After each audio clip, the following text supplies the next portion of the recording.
앞서 중국에 5대3으로 승리하고 금메달을 차지했습니다.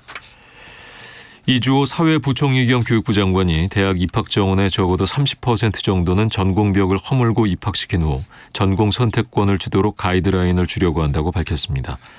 이주호 장관은 전공과 영역 간의 벽은 교수들이 기득권을 내려놓지 않기 때문이라고 말했습니다.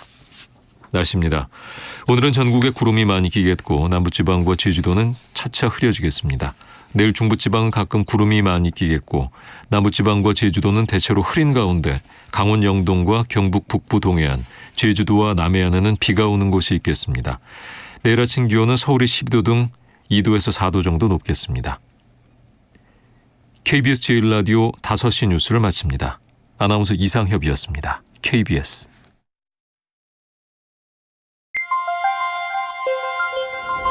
대한민국 중심 채널 KBS 1라디오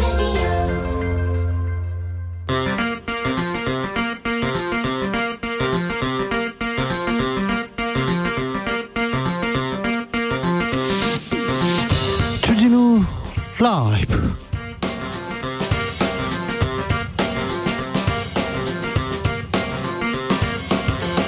(2023년 10월 6일) 금요일입니다. 안녕하십니까, 주진우입니다.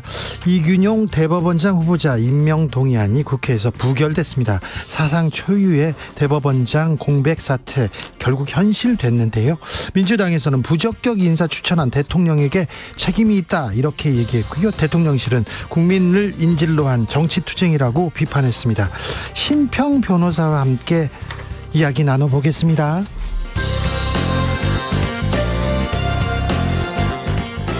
김행 여가부 장관 후보자는 어제 청문회 도중 퇴장했습니다. 그야말로 드라마틱하게 엑시트했는데요. 오늘 청문회가 열렸는데 김행 후보자 자맹 중입니다.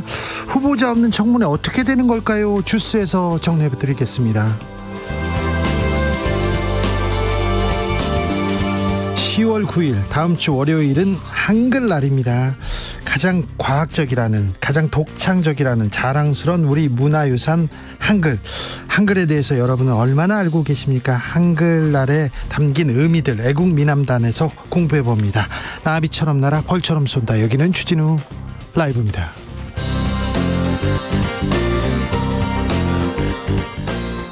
오늘도 자중차에 겸손하고 진정성 있게 여러분과 함께 하겠습니다.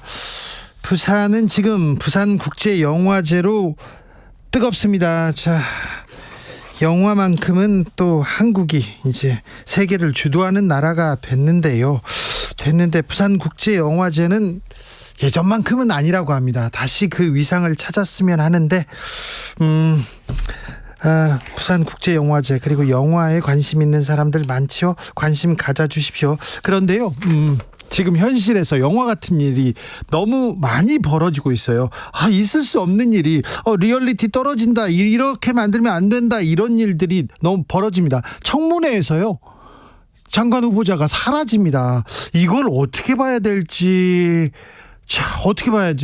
저는 어떤 영화가 떨어졌냐면요, 미싱이라는 영화가 좀 떠오르더라고요. 미싱, 부제는요 사라진 여자입니다. 네. 그리고요 센과 치히로의 행방불명도 조금 생각나고요, 화차라는 영화도 생각났습니다. 김행 장관 후보자 이렇게 보면요, 유인천 장관 후보자는요 그때는 맞고 지금은 틀리다, 그 홍상수 감독 영화 생각났고요.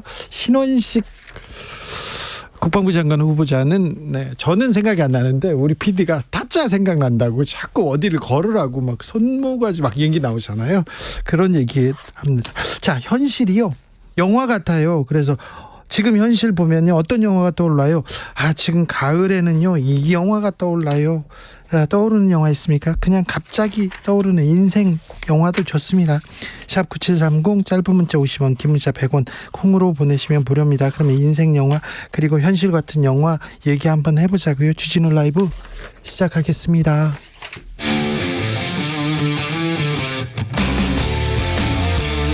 탐사보도 외길 인생 20년. 주 기자가 제일 싫어하는 것은?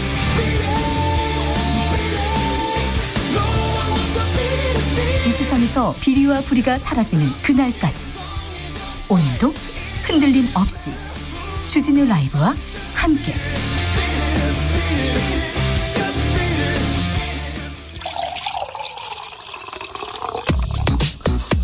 진짜 중요한 뉴스만 쭉 뽑아냈습니다. 주스 정상근 기자 어서 오세요. 안녕하십니까. 이균용 대법원장 후보자 임명안 부결됐습니다. 네, 이균용 대법원장 후보자에 대한 임명 동의안이 오늘 국회 본회의에서 부결됐습니다. 출석 의원 295명 중 찬성 118명, 반대 175명, 기권 2명이었습니다. 큰 차이였어요. 네, 앞서 민주당과 정의당은 의원총회를 통해 부결을 당론으로 정한 바 있습니다. 이 대법원장 임명 동의안이 국회에서 부결된 것은 지난 1988년 정기승 대법원장 후보자 이후 35년 만입니다. 사법부 공백은 참 우려됐지만 그런데 너무 의혹들이 많았어요. 네, 민주당은 후보자의 재산 신고 누락, 자녀 재산 형성 의혹 등이 이 사법부 수장으로서 부적격이라고 주장한 바 있습니다. 네. 그리고 다른 장관들 인사청문회가 이균용 대법원장 임명안에 영향을 미쳤다 이런 얘기 나오는데요. 잠시 후에 심평 변호사하고 자세하게 이 얘기 나눠보겠습니다. 김행 여가부 장관 후보자 청문회에서 나가셨잖아요. 근데 안 돌아오세요? 네, 어젯밤 늦게까지 이어지던 김행 여성가족부 장관 후보자에 대한 인사청문회는 밤 11시쯤 이 국민의힘 의원들과 김행 후보자가 퇴장하면서 파행됐습니다. 네. 어제 민주당 의원들은 계속해서 이 딸의 주식 관련 자료 등에 대한 제출을 요구했는데요. 김행 후보자는 딸이 원하지 않는다라며 계속 거부했습니다. 그러자 권인숙 여성가족위원회 위원장이 그런 태도를 유지하려면 사퇴하라라고 말했는데요. 그러자 국민의힘 의원들이 위원장의 중립을 요구하며 강하게 항의를 했습니다. 그러던 중 지성우 국민의힘 의원이 김행 후보자에게 가서 갑시다라고 말했고 이 김행 후보자가 곧바로 자리에서 일어났는데요. 네. 네, 야당 의원들이 퇴장을 제지하면서 청문회장이 굉장히 시끄러웠습니다. 이후 권인숙 위원장은 야당 의원들만 참석한 가운데 오늘 하루 더 청문회를 진행하기로 의결한 바 있습니다. 아니 근데 여당 의원이 갑시다 그런다고 따라갑니까? 이거 파리의 연인도 아니고 이거 뭐지요? 그래서 오늘 다시 열렸습니까? 네, 김행 후보자가 불참하면서 청문회는 열리지 않았습니다. 여야 공방이 이어졌는데요. 민주당은 초유의 후보자 도망 사태라고 비판했고요. 용해인 기본소득당 의원은 김행 후보자의 이름을 따서 행방불명이라고 비판하기도 했습니다. 국민의힘 의원들은요? 국민의힘은 청문회가 편파적 의회 폭거로 이루어졌다면서 권인숙 위원장의 사퇴를 촉구했습니다. 아 그래요? 0124님께서 영화 서치 떠오릅니다 얘기했고요. 마이주님께서 나를 찾아줘라는 영화도 있었죠. 아 저도 생각했었는데. 유인촌 문체부 장관 후보자 청문 보고서는 채택하기로 했습니다. 네, 국회 문화체육관광위원회가 오늘 유인촌 문화체육관광부 장관 후보자에 대한 인사청문 경과보고서를 채택할 것으로 보입니다. 여야는 인사청문 보고서를 유인촌 후보자와 관련한 이른바 블랙리스트 의혹 등에 대한 야당의 우려를 일부 반영해 적격과 부적격 의견을 편기하기로 했습니다. 강서구청장 보궐선거 사전투표 진행 중이죠. 네, 사전투표가 이어지고 있는데요. 보궐선거 사전투표율이 7%를 넘겼습니다. 오후 5시 현재 기준 사전투표율은 7.53%인데요. 지난해 6일 지방선거 사전투표율과 비교했을 때 1.2%포인트 떨어지는 수준으로 이 보궐선거치고는 투표율이 적잖이 나오고 있다는 평가가 나오고 있습니다. 실제로 역대 재보궐선거 중에서 투표율이 가장 높았던 지난 2021년 서울시장 보궐선거와 비교해도 조금 낮은 수준으로 흐르고 있습니다. 이재명 대표가 오늘 대장동 위례 신도시 특혜 의혹 사건으로 재판에 출석했습니다. 네, 대장동 등과 관련해 배임 등의 혐의로 기소된 민주당 이재명 대표가 오늘 첫 공판에 출석해 혐의를 부인했습니다. 이재명 대표는 부동산 투기 세력인 민간 사업자들이 원하는 바를 단 한 개도 들어준 바가 없다라면서 무슨 유착을 했다는 건지 모멸감을 느낀다라고 말했습니다. 이재명 대표는 또한 본인에 대한 수사는 수십 명의 검사가 투입돼서 수백 번 압수수색을 하는 등 지금도 이어지고 있다라면서 앞으로도 또 할 것이며 본인이 살아있는 동안 계속될 것이라고 말하기도 했습니다. 재판 중에 정진상 실장을 한번 안아보게 해달라고 요청했다고요? 네, 이재명 대표는 이번 사건으로 함께 기소돼 이 피고인석에 앉은 측근 정진상 전 민주당 정무조정실장에 대해 법원에 신체 접촉 허가 요청을 하기도 했습니다. 이재명 대표는 보석 조건 때문에 정진상 실장과 전혀 접촉하지 못한다라면서 법정 안에서라도 대화하지 않을 터이니 신체 접촉을 할 수 있도록 허락해달라고 말했습니다. 이후 재판부가 허가하자 이재명 대표는 정진상 실장의 등을 두들기고 포옹하고 악수한 뒤 재판정을 빠져나갔습니다. 이재명 이재명 대표는 지금 병원에서 택시로 국회로 가고 있다고 합니다. 최상병 특검법 패스트트랙 표결을 위해서 본회의에 참석한다고 합니다. 군 검찰이 박정훈 대령을 기소했습니다. 네, 국방부 검찰단은 오늘 박정훈 전 해병대 수사단장에 대해 항명, 상관 명예훼손 등의 혐의로 불구속 기소했습니다. 박정훈 전 단장은 김계환 해병대 사령관 등으로부터 장관 귀국 시까지 순직 해병장병 관련 조사 기록을 경찰에 넘기지 말라는 지시를 받았음에도 이를 따르지 않고 경찰에 이첩했다라고 봤습니다. 또한 이종섭 국방부 장관에게는 사단장을 혐의자로 포함해야 하는지 질문하지 않아놓고 이를 사실인 것처럼 언론에 밝혀서 상관인 장관의 명예를 훼손했다고도 국방부 검찰단은 주장했습니다. 네, 재판에서 좀 따져봅시다. 뭐가 진실인지 좀 알아야 되겠습니다. 요즘 살림살이 좀 나아지셨습니까? 통장에 잔고 좀 넣으셨습니까? 가계부채 걱정이라는데 가계 여윳돈 크게 줄고 있습니다. 네, 국민들의 소득 증가는 주춤한 반면에 부동산 투자는 더 늘어나면서 가계의 여윳돈이 1년 전보다 24조 원 줄었다는 통계가 나왔습니다. 24조 원이나요? 네, 한국은행이 오늘 공개한 자금순환 통계에 따르면 가계 및 비영리 단체의 올해 2분기 순 자금 운용액은 28조 6천억 원으로 지난해 2분기와 비교했을 때 24조 3천억 원이 줄었습니다. 아이고. 보통 가계는 이 여윳돈을 예금을 하거나 투자를 하고 이것이 기업이나 정부에 공급되는데요. 그 여윳돈이 크게 줄었다라는 의미입니다. 특히 가계의 이 국내 지분증권 및 투자펀드가 1년 사이에 24조 6천억 원에서 2천억 원으로 24조 원 이상 급감했습니다. 예금은 어때요? 예금에서도 11조 원, 그리고 금융기관 예금 등 이제 금융기관 예치금이 11조 원, 그리고 보험 연금 준비금도 10조 원이 감소했습니다. 때문에 비금융 법인 기업의 순 자금 조달 규모도 31조 3천억 원이 줄었습니다. 예금도 막 11조 원 이렇게 줄었네요. 많이 참 가계 부채 걱정이라고 했는데 가계 저축한 돈도 크게 줄고 있습니다. 이거 좀 각별히 신경 써줘야 되는데 정부에서 대책을 내야 되는데 저희가 방송에서 계속 강조하는데 좀 대책이 안 나와요. 정책이 안 나와요. 네.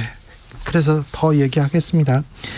경찰이 권총 살 예산으로 저위험 권총을 사야 되는데 일반 권총을 샀다는 뉴스가 나왔어요. 네, 현장 경찰관들의 물리적 대응력을 강화하겠다며 정부가 저위험 권총 도입을 공언했는데요. 그런데 정작 이를 위해 편성된 예산으로 경찰이 살상용 일반 권총을 산 것으로 드러났습니다. 저위험 권총은 살상력을 기존 경찰관이 쓰는 권총의 10분의 1 수준으로 낮춘 총기인데 사용 규정이 까다롭고 또 사후 책임 문제로 번질 수 있는 일반 권총 대신 비교적 과감하게 사용할 수 있다는 점에서 대안으로 평가를 받은 바 있습니다. 그런데 경찰청의 저위험 권총 성능 검사 결과 보완해야 할 점이 다수가 발견됐다고 합니다. 그래서 경찰은 내년 초에 재차 성능 검증을 진행할 방침이었다고 하는데요. 그런데 이미 올해 편성된 13억 5천만 원으로 389경 일반 권총 1,400여 정을 추가 구입했다라고 합니다. 경찰 좀 요즘 하는 일이 미덥지 않습니다. 네, 경찰청은 저위험 권총 도입을 위해서 편성된 내년 예산은 차질 없이 집행이 가능하다라고 밝혔습니다.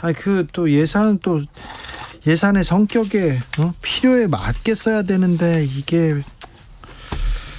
좀 잘 좀 해주세요. 주일 한국 대사관이 차량 썬팅했다고 현지 언론에 보도됐네요. 네, 주일 한국 대사관의 외교 차량들이 이 불법 썬팅된 차량을 운행하다가 현지 언론에 보도가 됐습니다.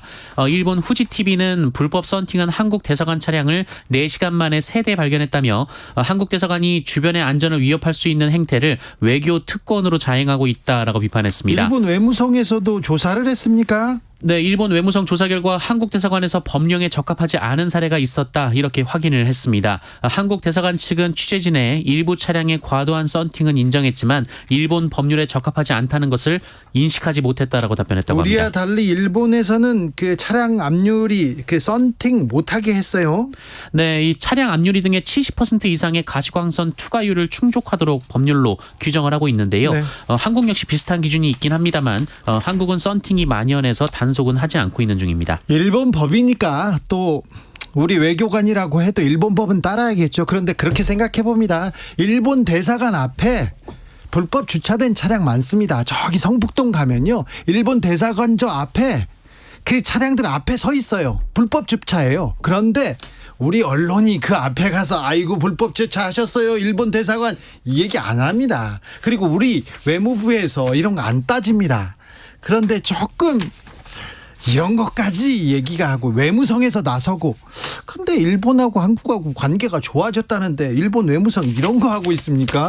한국 외무부에서는 뭐 하고 있는지 참 한국 기자들은 알면서도 그거 뭐라고 안 합니다. 참 뭐 잘했다는 건 아닙니다. 네, 일본 법은 따라야 된다는 얘기도 드립니다. 네, 저는 그런 기사는 안 쓸 것 같아요. 네. 앞으로 부부가 함께 육아휴직을 내면 통상임금의 100% 지급됩니다. 네, 내년부터 생후 18개월 이내의 자녀를 돌보기 위해 부모가 함께 육아휴직을 하면 첫 6개월 동안 부모가 각각 통상임금의 100%를 육아휴직 급여로 받게 됩니다. 네. 작년에 도입된 3+3 부모 육아휴직제는 생후 12개월 내에 자녀를 돌보기 위해 부모가 동시에 또는 순차적으로 육아휴직을 하면 첫 3개월간 부모 각자에게 통상임금의 100%를 지급해왔는데요. 네. 기본적인 육아휴직 급여 통상임금은 80%입니다. 이에 정부는 이 특례를 적용받는 기간을 첫 3개월에서 6개월로 늘리고 자녀 연령도 생후 12개월 내에서 18개월대로 확대하기로 했습니다. 그리고 급여 상한액도 월 최대 200에서 300만 원에서 200에서 450만 원으로 인상합니다. 네. 좋아요. 조금씩 올려주고 다 좋습니다만 조금 더 좀 획기적인 대책이 나와야 됩니다. 우리 출산율이 0.7명인데 지금 0.6대로 떨어졌을 가능성이 높아요. 그러니까 획기적인 혁명적인 발상이 필요한데 80%에서 90%, 100% 뭐 20만 원 더 줄게 이걸로는 안 되는데 조금 더 좀 고민해봐야 될 것 같습니다. 우리 여자 양궁 대표팀 세계 최강인데도 2위권하고도 너무 차이가 커요. 아시안게임 7연패 이룩했습니다. 네, 한국 여자 양궁 대표팀 임시현, 안산, 최미선 선수가 아시안게임 양궁 여자 단체전 결승에서 중국을 세트 점수 5대3으로 꺾고 금메달을 획득했습니다. 우리 대표팀은 1998년 방콕 대회부터 단 한 번도 이 종목의 금메달을 놓치지 않았는데요. 네. 7연패에 성공했습니다. 뭐 올림픽도 마찬가지지만 아시안게임 뭐 항상 이기죠. 네, 그리고 지난 4일 이우석 선수와 함께 혼성 단체전 금메달을 합작한 임시현 선수는 대회 2관왕에 올랐습니다. 네. 그리고 임시현 선수와 안산 선수는 내일 결승전에서 개인전 결승에서 만나 결승을 치르게 됩니다. 금은이 또 우리 선수 차지네요. 네, 그렇습니다. 그리고 야구 대표팀은 오늘 중국을 대파하고 결승에 진출했습니다. 네. 우리 대표팀은 안타를 16개 터뜨리며 중국을 8대1로 완파했는데요. 김주원 선수와 강백호 선수가 홈런을 쏘아 올렸습니다. 강백호 선수 첫 국제대회 홈런입니다. 네, 결승산대는 우리에게 유일한 패배를 안겼던 대만이고요. 금메달 결정전은 내일 오후 7시입니다. 자, 배드민턴의 간판 안세영 선수도 또 계속 순항하고 있어요. 네, 안세영 선수 여자 단식 결승에 올라갔습니다. 안세영 선수는 세계 랭킹 5위 이 중국의 허빙자오 선수를 만났는데요. 더블 스코어 경기가 이어진 끝에 경기가 42분 만에 끝나버렸습니다. 작년까지만 해도 허빙자오 선수가 안세영 선수를 항상 이겼는데요. 올해는 뭐 허빙자오 선수든 어떤 선수든 안세영 선수한테 지금 적수가 되지 못하고 있습니다. 아우 멋있습니다. 안세영 선수 화이팅입니다. 마이주님께서 강서구민 여러분 오늘 사전투표는 6시까지입니다.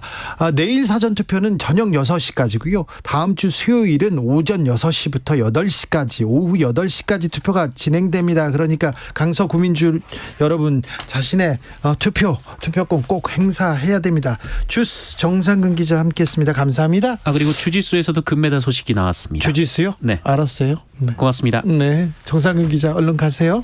1389님께서 국회를 나간 김행 후보자 전어를 구우면 돌아오겠죠 얘기하는데 어찌 될까요? 3261님 길거리 간식 잉어빵도 한 개 1,000원입니다. 아이들 간식값 너무 올라서요. 살림이 좀 어려워지는 시기입니다. 국회의원님들 싸우지만 마시고 물가 좀 잡아주세요.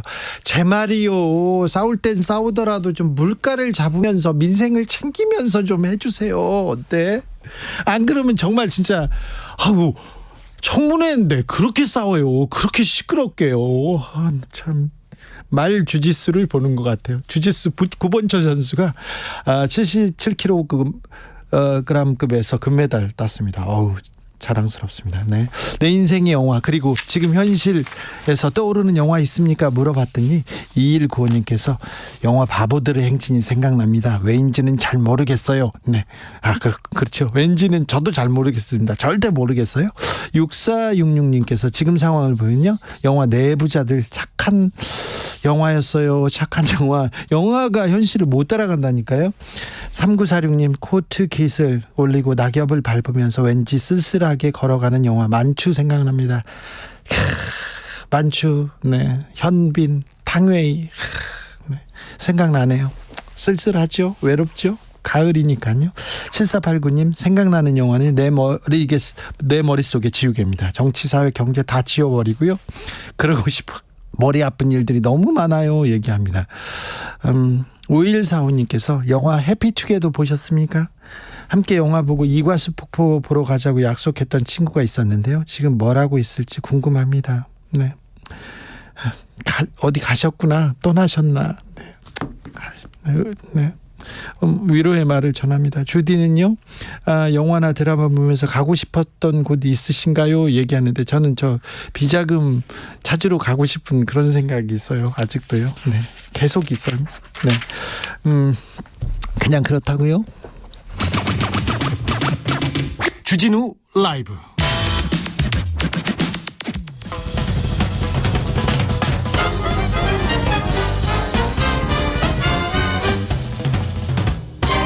훅 인터뷰. 모두를 향한 모두의 궁금증 훅 인터뷰.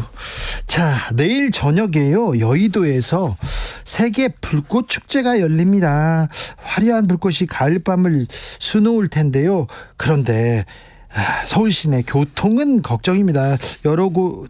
여러 곳을 통제할 텐데 인파 관리는 어떻게 할지, 사람들 몰리는 거 어떻게 대비하고 있는지 한번 정리해 보겠습니다. 유형석 서울시 교통기획팀장님, 안녕하세요. 네, 안녕하세요. 자, 내일 여의도 세계 불꽃 축제에 어느 정도 인파가 몰릴 것으로 보고 계세요? 예, 올해 세계 불꽃 축제도 토요일 주말에 열리는 만큼 네. 많은 시민분들이 찾을 것으로 예상되는데요. 작년의 경우에는 104만 명의 관람객이 찾아주셨고 올해도 마찬가지로 많은 분들이 오실 것으로 예상을 하고 있습니다. 그래서 네. 서울시하고 주최사인 한화, 소방본부, 영등포구 경찰청 등 관련 기관과 함께 종합 대책을 마련해 대비하고 있습니다. 근데 사람들이 모인다니까 또 시민들은 이태원 참사 걱정하는 사람들이 있거든요. 자, 잘 대비하고 계시죠? 자, 도로 통제도 합니까? 구체적으로 어디를 통제하는 겁니까? 예, 행사 장소는 마포대교에서 한강철교 구간 여의도 한강공원 일대고요. 예. 우선 축제 전후인 7일 토요일 오후 2시부터 밤 11시까지 예. 마포대교 남단부터 63빌딩 앞까지 이어지는 여의 동로가 이제 전면 통제를 할 계획이고요. 예.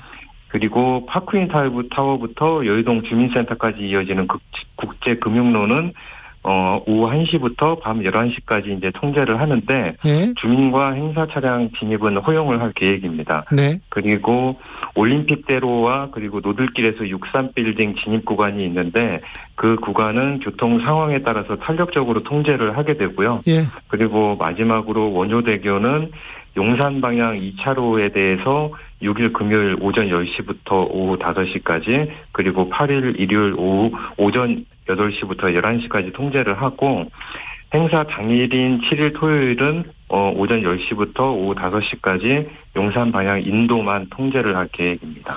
그러면 토요일 오후에는 용산이나 이태원 주변은 이태원이 아니라 여의도 주변은 가면 안 되겠네요. 교통이 좀 어려울 것으로 예상입니다. 자, 교통이 어려우니까 그쪽은 피해가라 이렇게 생각하면 되겠습니다.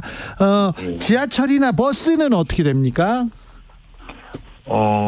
도로 통제에 따라서 여의 동로를 경유하는 20개 이제 버스 노선이 있는데, 네. 7일 토요일 오후 2시부터 밤 11시까지 우회를 해서 이제 운행을 하고요. 예. 한강대교 위를 경유하는 14개 노선에 대해서는 오후 4시부터 밤 9시까지 전망 카페하고 노들섬 정류소를 무정차 이제 통과를 하게 됩니다. 네. 그리고 이제 지하철 같은 경우에는 승객이 이제 급증할 것으로 예상되는 여의 나류역에 대해서는 승강장이 포화될 경우에 무정차 이제 통과할 수도 있고요. 예. 그리고 행사 종료 후에 또 이제 또 인파가 많이 몰릴 것으로 예상이 되기 때문에 그렇죠. 여의 나루역 역사에 대한 출입구는 폐쇄를 해서 하차만 통행을 허용을 하고 혼잡도가 완화될 경우에 출입구를 순차적으로 개방할 계획입니다. 따라서 귀가를 하실 때는 현장 안내 요원 안내에 따라서 여의도역, 마포역, 색강역 등 지하철역을 이용하시면 될 것 같습니다. 네, 지하철이나 대중교통을 이용해야 되는데 하는 편이 낫다 이렇게 얘기하는데 혼잡 상황을 보고 이렇게 교통 이용할 수 있다 이 얘기를 하셨는데 그러면요 대중교통 이용할 텐데 좀 이 역에서 정차합니까 갑니까 이거 교통정보 문의는 어디로 해야 됩니까? 예, 저희가 이제 9월 30일부터 일단 계획된 대중교통 이용하고 버스 외로 통제 구간에 대해서는 그 서울교통정보센터 토피스 홈페이지하고 트위터를 통해서 안내를 하고 있고요. 그리고 도로 정강 표지 그리고 버스 정류소에 버스 정보 안내 단말기가 있는데 10월 2일부터 안내를 하고 있습니다. 그리고 행사 그 당일에는 저희가 이제 금년도부터 드론을 활용해서 여의도 일대 정체 그리고 돌발 상황 등에 대해서 실시간 교통 정보를 파악해서 또 제공을 할 계획이 있습니다. 저기 도로나 지하철은 이렇게 통제가 될 텐데 강은 어떻게 됩니까? 혹시 배를 타고 그 주변으로 가겠다고 생각하거나 수영을 해가지고 거기를 불꽃놀이 보겠다는 사람도 있을 수 있어요. 제 친구가 그렇거든요. 예. 어떻게 하죠 그런 사람들은? 일단 안전에 문제가 있기 때문에 네. 그 이제 안전 요원들이 네. 그 이제 상황을 봐서 네. 이제 적절하게 통제를 할 계획입니다. 불꽃놀이 하는데 거기 배로 막 접근하거나 수영하고 그러면 안 되죠. 예, 그렇습니다. 네. 자, 행사 끝나고 한 번에 인파들이 대규모 인파가 해산할 텐데 그때가 걱정입니다. 그때 지하철, 그때 버스는 어떻게 대비하고 있습니까? 저희가 그 지하철 같은 경우에 이제 승객이 집중될 것으로 예상되는 시간대에 맞춰서 예? 지하철 5호선 같은 경우에는 18번 그리고 9호선 같은 경우에는 40회 증해 운행을 할 계획이고요. 네. 그리고 여의도 인근 그 16개 지하철 역사에 대해서는 저희가 이제 안전 요원을 추가로 배치해서 네. 시민들의 안전한 승하차를 도울 계획입니다. 그리고 네. 시내버스 같은 경우에는 여의도 도착 시간을 기준으로 밤 8시부터 10시까지 여의도 환승센터 그리고 여의도역, 여의 나루역을 경유하는 26개 버스 노선에 대해서 집중 배차를 실시해서 운행을 할 계획입니다. 불꽃놀이, 불꽃 축제 기다리는 사람들이 많습니다. 낮부터 이렇게 도시락을 싸가지고 가겠다 이런 분들도 많고요. 기다리는 사람들 많은데요. 무엇보다 안전이 최고인데 안전한 관람을 위해서 시민분들에게 한 말씀 해주십시오. 예. 그 세계 불꽃 축제가 이제 대표적인 야외 행사인 만큼 그 많은 시민분들이 기다리고 계셨을 것 같은데요. 그 말씀하신 대로 무엇보다 안전한 관람이 중요하기 때문에 방문 전에 사전 정보들을 꼭 확인을 하시고 관람 전후로 질서 유지 안내 요원들의 안내에 따라서 네. 잘 그 질서 유지를 해주시기를 당부를 드리겠습니다. 네. 고생이 많으신데 내일 좀 각별히 부탁드립니다. 고생해 주십시오. 예, 알겠습니다. 감사합니다. 서울시 교통정책과 유영석 팀장이었습니다. 교통정보도 알아보고 가겠습니다. 김유라 씨. 네, 시각 교통정보입니다. 지금 고속도로는 점차 교통량이 늘고 있습니다. 먼저 경부고속도로 서울 방면으로 입장휴게소에서 안성휴게소까지, 또 남사에서 동탄분기점 부근, 또 기흥동탄에서 죽전휴게소 부근까지는 10km 이상씩 정체되고 있고요. 수도권 제일순환고속도로 판교에서 일산 쪽으로는 안현분기점에서 송내 구간, 또 김포 요금소부터 자유로까지 어렵습니다. 반대 구리에서 판교 방면으로는 판교 분기점 부근에서 사고가 나서 부근으로 혼잡하고요. 영동고속도로 인천 방면으로는 광교터널에서 반월터널 부근 13km 구간 속도 내지 못합니다. 이후로도 군자분기점에서 월곶분기점까지 4km 정체고요. 중부고속도로 하남 방면 음성휴게소에서 일죽 부근과 또 다시 일죽 부근에서 모가 부근까지 정체가 쭉 이어져 있습니다. 중앙고속도로는요. 춘천 방면으로 치악휴게소 부터 치악 4터널 부근까지 2차로를 막고 공사를 하고 있어서 4km 여파받고 있고요. 또 홍천 부근, 또 홍천강 휴게소 부근 1차로를 막고 역시 작업 때문에 부근으로 밀리고 있습니다. 한편 이번 주말 내일이죠. 세계 불꽃 축제로 인해서 도로가 통제되는 곳들이 있는데요. 오후 2시부터 오후 11시까지 여의동로 마포대교 남단에서 63빌딩 구간 전면 통제고요. 이 외에도 여의동로 또 여의상류 IC 국제금융로 등 필요에 따라서 통제가 될 예정이니까요. 참고하셔서 안전운전 하시기 바랍니다. KBS 교통정보센터였습니다.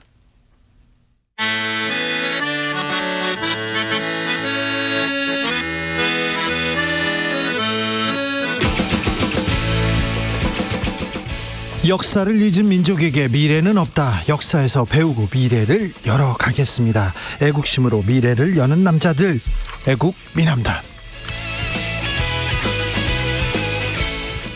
애국 미남단 1호 단원입니다. 역사학자 전호영 교수 모셨습니다. 어서 오세요. 네, 안녕하세요. 네. 역사학자는 우리 선생님께서는 추석 연휴 어떻게 보내셨죠? 어떻게 보내신대요? 책 봤어요. 그런 얘기 마시고. 맨날 맨날 책만 보는 건 맨날 책만 보는 건 아니잖아요. 예, 집에서 보냈어요. 그럼 시간이 여유가 조금 남으면 예. 선생님께서는 뭐 하는 걸 이렇게 좋아하십니까? 추석 연휴요? 네, 이렇게 연휴처럼 막 며칠 가족들 또 오래 안 본 저 형제들 네. 만나는 게 제일 좋죠. 그래요? 예. 얘기하고. 그럼요. 네. 뭐 이런저런 부모님 돌아가시고 난 다음에 네. 형제밖에 안 남았으니까. 네. 또 부모님 살아계실 때만큼 또 자주 만나기도 어려우니까 명절 때나 보죠. 네. 예. 그렇군요. 다른 별일은 없었습니까? 아니, 특별한 일은 없었습니다. 분란이나 뭐 그런 거 없죠. 행방불명 그런 건 없죠. 없었습니다. 네, 알겠습니다. 예. 자, 한글날입니다. 곧 한글날 577돌인데요. 예. 자랑스러운 문화유산이에요. 1호 보물이라고도 할 수도 있어요. 우리한테. 예, 저는 몇 해 전에 그 훈민정음 해례본을 사실은 이제 상주본은 아직도 어디가 있는지 알 수가 없고. 그러게요. 훈민정음 해례본을 저 간성미술관에서 꺼내서 동대문 디자인 플라자에서 전시할 때 네. 가서 봤는데 갑자기 눈물이 쏟아지더라고요. 그걸 보면서. 네. 사실은 이제 한국 경제가 왜 이렇게 빨리 성장한 이유가 뭐냐. 예. 그래서 뭐 이제 일부 학자들은 일제강점이 오히려 도움이 되었다. 뭐 아니면 이제 뭐 박정희 대통령이 특별히 잘했다. 이런 얘기들을 참 많이 하는데 역사학자로서 제가 생각하기로는 네. 저도 이제 박사학위 논문은 이제 한국 경제 성장사 가지고 썼습니다만 네. 한글이 가장 큰 역할을 했다고 생각을 해요. 지금도 이제 그 뭐 중남미나 아프리카나 아니면 다른 좀 저개발 국가들 가면 노동자들에게 문서로 지시를 못하는 나라가 많아요. 그러니까요. 예, 글을 써서 무슨 뭐 공지사항을 주든 예. 작업 지시서를 주든 못 알아봐요. 반 정도가. 예. 근데 한글은 워낙 배우기 쉬워서 예. 이게 이제 첫 번째로는 이런 이제 생산 작업의 효율성을 높이는데 엄청난 역할을 했고 예. 또 사람들을 하나로 모으는데 여론의 그 의견의 교환과 소통과 뭐 이제 토론 이런 데서 엄청나게 좀 유리한 조건을 제공했기 때문에 네. 또 한국인들을 문화민족으로 만든 것도 한글이고요. 맞습니다. 또 전 세계에서 가장 과학적인 글자이고 네. 또 발명자가 누구인지 알 수 있는 글자이고 네. 또 가장 쉽게 배울 수 있는 글자이고 한국인들은 한글에 감사해야 하고 세종대왕에게 감사해야 되는 게 맞다고 생각을 해요. 그래서 광화문 광장 이름을 뭐 바꾸자. 뭐 요즘 오늘 오다 보니까 뭐 현수막에 광화문 광장을 거기 원래 세종로거든요. 네. 세종대로란 말이에요. 네. 이게 46년도에 당시 서울시에서 세종로라고 이름을 붙였어요. 원래 그 이전에는 조선시대에는 이제 경복궁철로 경복궁 앞길이라고 불렸고 예. 뭐 누가 왜 그랬는지 모르겠지만 뭐 육조거리라는 이상한 이름을 붙였는데 요즘에는 네. 사실은 그렇게 불린 적은 없어요. 그다음에 일제강점기엔 일본인들이 거기를 광화문통이라고 그랬어요. 광화문 앞길이라고 해서. 근데 해방 이후에 우리나라의 중심가로에 그런 이름을 붙여놓는 게 적당치 않다 해서 1946년 10월에 그러니까 정부 수립도 전이에요. 그때 서울시의 가로명 재정위원회가 만들어져서 그 길에다가 세종로라는 이름을 붙였죠. 그러니까 우리 역사상 가장 훌륭한 군주의 이름을 딴다, 묘호를 딴다 이랬던 것인데요. 네. 근데 최근에 오다 보니까 현수막이 거기를 무슨 이승만 광장이라고 이름을 붙여놓고 거기서 홍보를 하더라고요. 아, 그래요? 예, 이게 좀 터무니없는 일인데. 터무니없는데 예. 그렇게 되면 어떻게 하지? 그런 좀 걱정이 들기도 심지어 뭐 합니다. 세종대왕 동상 철거하고 이승만 동상 세우자는 사람들도 있고 하니까 네. 참 왜 이렇게 됐나 답답하고 그렇습니다. 외국 사람들이요. 예, 우리말을 배울 때요. 예. 글을 먼저 배우는 경우가 있어요. 가장 배우기 쉬워요. 쉽다고요. 예. 그래서 세종대왕한테 감사하다는 얘기를 외국 아니, 사람들한테는 들었어요. 오죽하면 세종대왕께서 이걸 만드시면서 네. 역사인 우리말로 해야 되겠네요. 사람마다 수빈 익혀. 네. 쉽게 익혀라 이거잖아요. 이렇게 쉽게 익힐 수 있는 글자가 어디 있겠어요. 그렇죠. 예. 네. 자, 윤석열 대통령이 6월 10일 날 제가 지난해 네. 국민의힘 지도부와 점심을 먹다가 용산 시민공원 이름을 뭘로 할까 하다가 이런 얘기가 나왔어요. 영어로 내셔널 메모리얼 파크. 이렇게 하면 멋있는데 국립추모공원이라고 하면 멋이 없어서 우리나라 이름으로는 무엇을 해야 할지 모르겠다. 내셔널 메모리얼 파크 이렇게 이름을 지으면 좋겠다 얘기했는데 영어를 좀 좋아하십니다 이분이. 그런데 뭐 그걸 뭐 굳이 국립추모라고 할 필요도 없고 네. 뭐 국가기념공원 해도 되고요. 네. 뭐 누구 이름을 고칠 수도 있고요. 상징을 또 딸 수도 있고요. 사실은 이게 용산공원에 대해서는 오래전부터 논의가 됐잖아요. 이미 노무현 정권 때부터 이 공원화 문제는 논의가 네. 됐었고 여러 차례 얘기가 나왔어요. 그때 저도 뭐 세계 뭐 공원이든 아니면 이제 국립 뭐랄까요 기념공원이든 뭐 이런 거 이름 붙이자는 얘기들은 그 당시도 있었는데 아마 그런 안 중에 하나였을 텐데 그게 좀 못마땅하게 탐탁치 않게 느껴지셨던 모양이죠. 그럴까요? 한글이 또 외국인들은요 한글이 예쁘다고 예. 한글 티셔츠 만들어 가지고 이렇게 입고 다니고 왜 아이러브 서울처럼 나는 서울을 사랑합니다. 한국을 사랑합니다. 이런 거 한글로 티셔츠 안 만들어줘요. 이런 얘기도 들었어요. 옛날에 어디 그 단체 만들어 입는 체육복 같은 거 네. 그런 이제 글자 새겨진 어디 구가 다니는 외국 연예인도 있었고 예. 뭐 스위스 사람들은 스위스라는 글자를 그렇게 좋아한다면서요. 예. 산 사이에 윌리엄 텔이 서 있는 듯한 창든 병사가 서 있는 듯한 모습이라고. 예. 뭐 이제 한글이 예쁘기도 하죠. 그렇죠. 예. 네. 자, 그런데 한글이 좀 어찌 보면 대접을 못 받습니다. 자기의 그 위치에만큼은 아닌데 이건 어찌 보면입니다. 아니 사실이 그렇죠. 그렇죠. 이제 세종대왕이 그 어제 훈민정음이라는 이제 그 일종의 유음이죠. 유음을 발표하면서 이렇게 얘기하셨어요. 이렇게 쓰셨어요. 내가 28자를 만들었으니 네. 그 28자를 맹가나오니 이렇게 돼 있죠. 28자를 만들었는데 이 글자의 이름인데 훈민정음이에요. 네, 이거 굉장히 좀 그 중요한 문제거든요. 네. 일단 훈민이라는 것부터 좀 들어가 보죠. 우리가 아이들을 가르칠 때 어린아이들은 훈육한다고 그러고 좀 크면 교육한다고 그래요. 네. 원래 교라고 하는 건 글로 가르치는 것이고 네.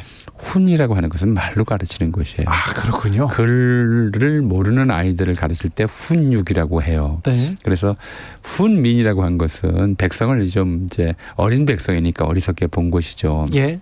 그리고 바른 글자 정자라고 하지 않고 정음이라고 한 것은 네. 소리만 표시하는 글자다라고 하는 것을 그 당시 생각으로는 네. 한계가 있는 글자다라고 하는 걸 이제 밝혀둔 거예요. 한자가 있고 예. 배우는 사람들의 한자가 있고 예, 그다음에 그렇죠. 어린 백성들도 다 널리 쓰게 이렇게. 소리만 표기하는 글자, 예. 표음 문자죠. 그런데 예.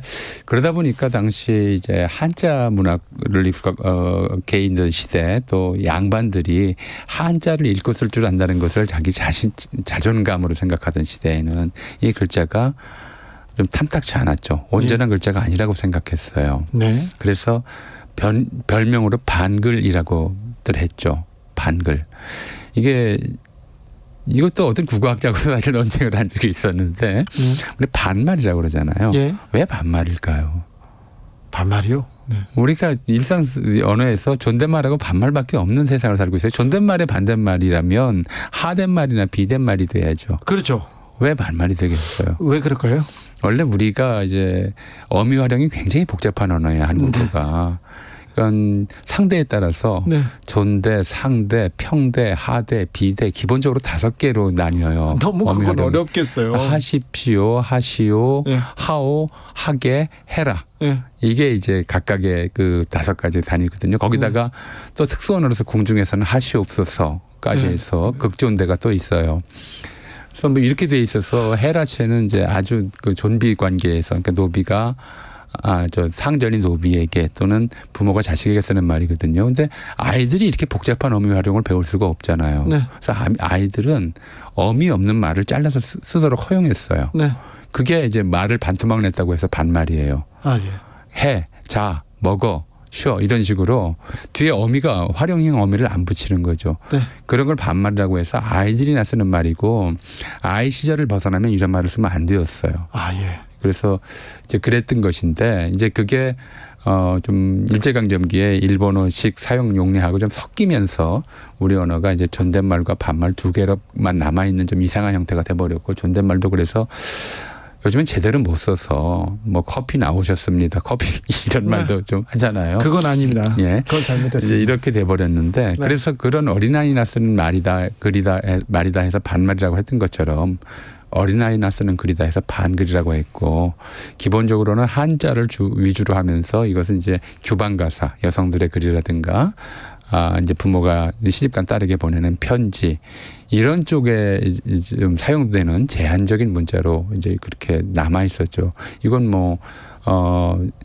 이제 1894년까지 계속 마찬가지였어요. 네. 갑오개혁 이후에 중국과 사대 관계를 끊고 나서야 이 반글이라고 하는 것을 국문이라고 하기 시작해요. 아, 그래요? 예, 그 전까지는 국문이라고 부른 적이 없어요. 그렇습니까? 예.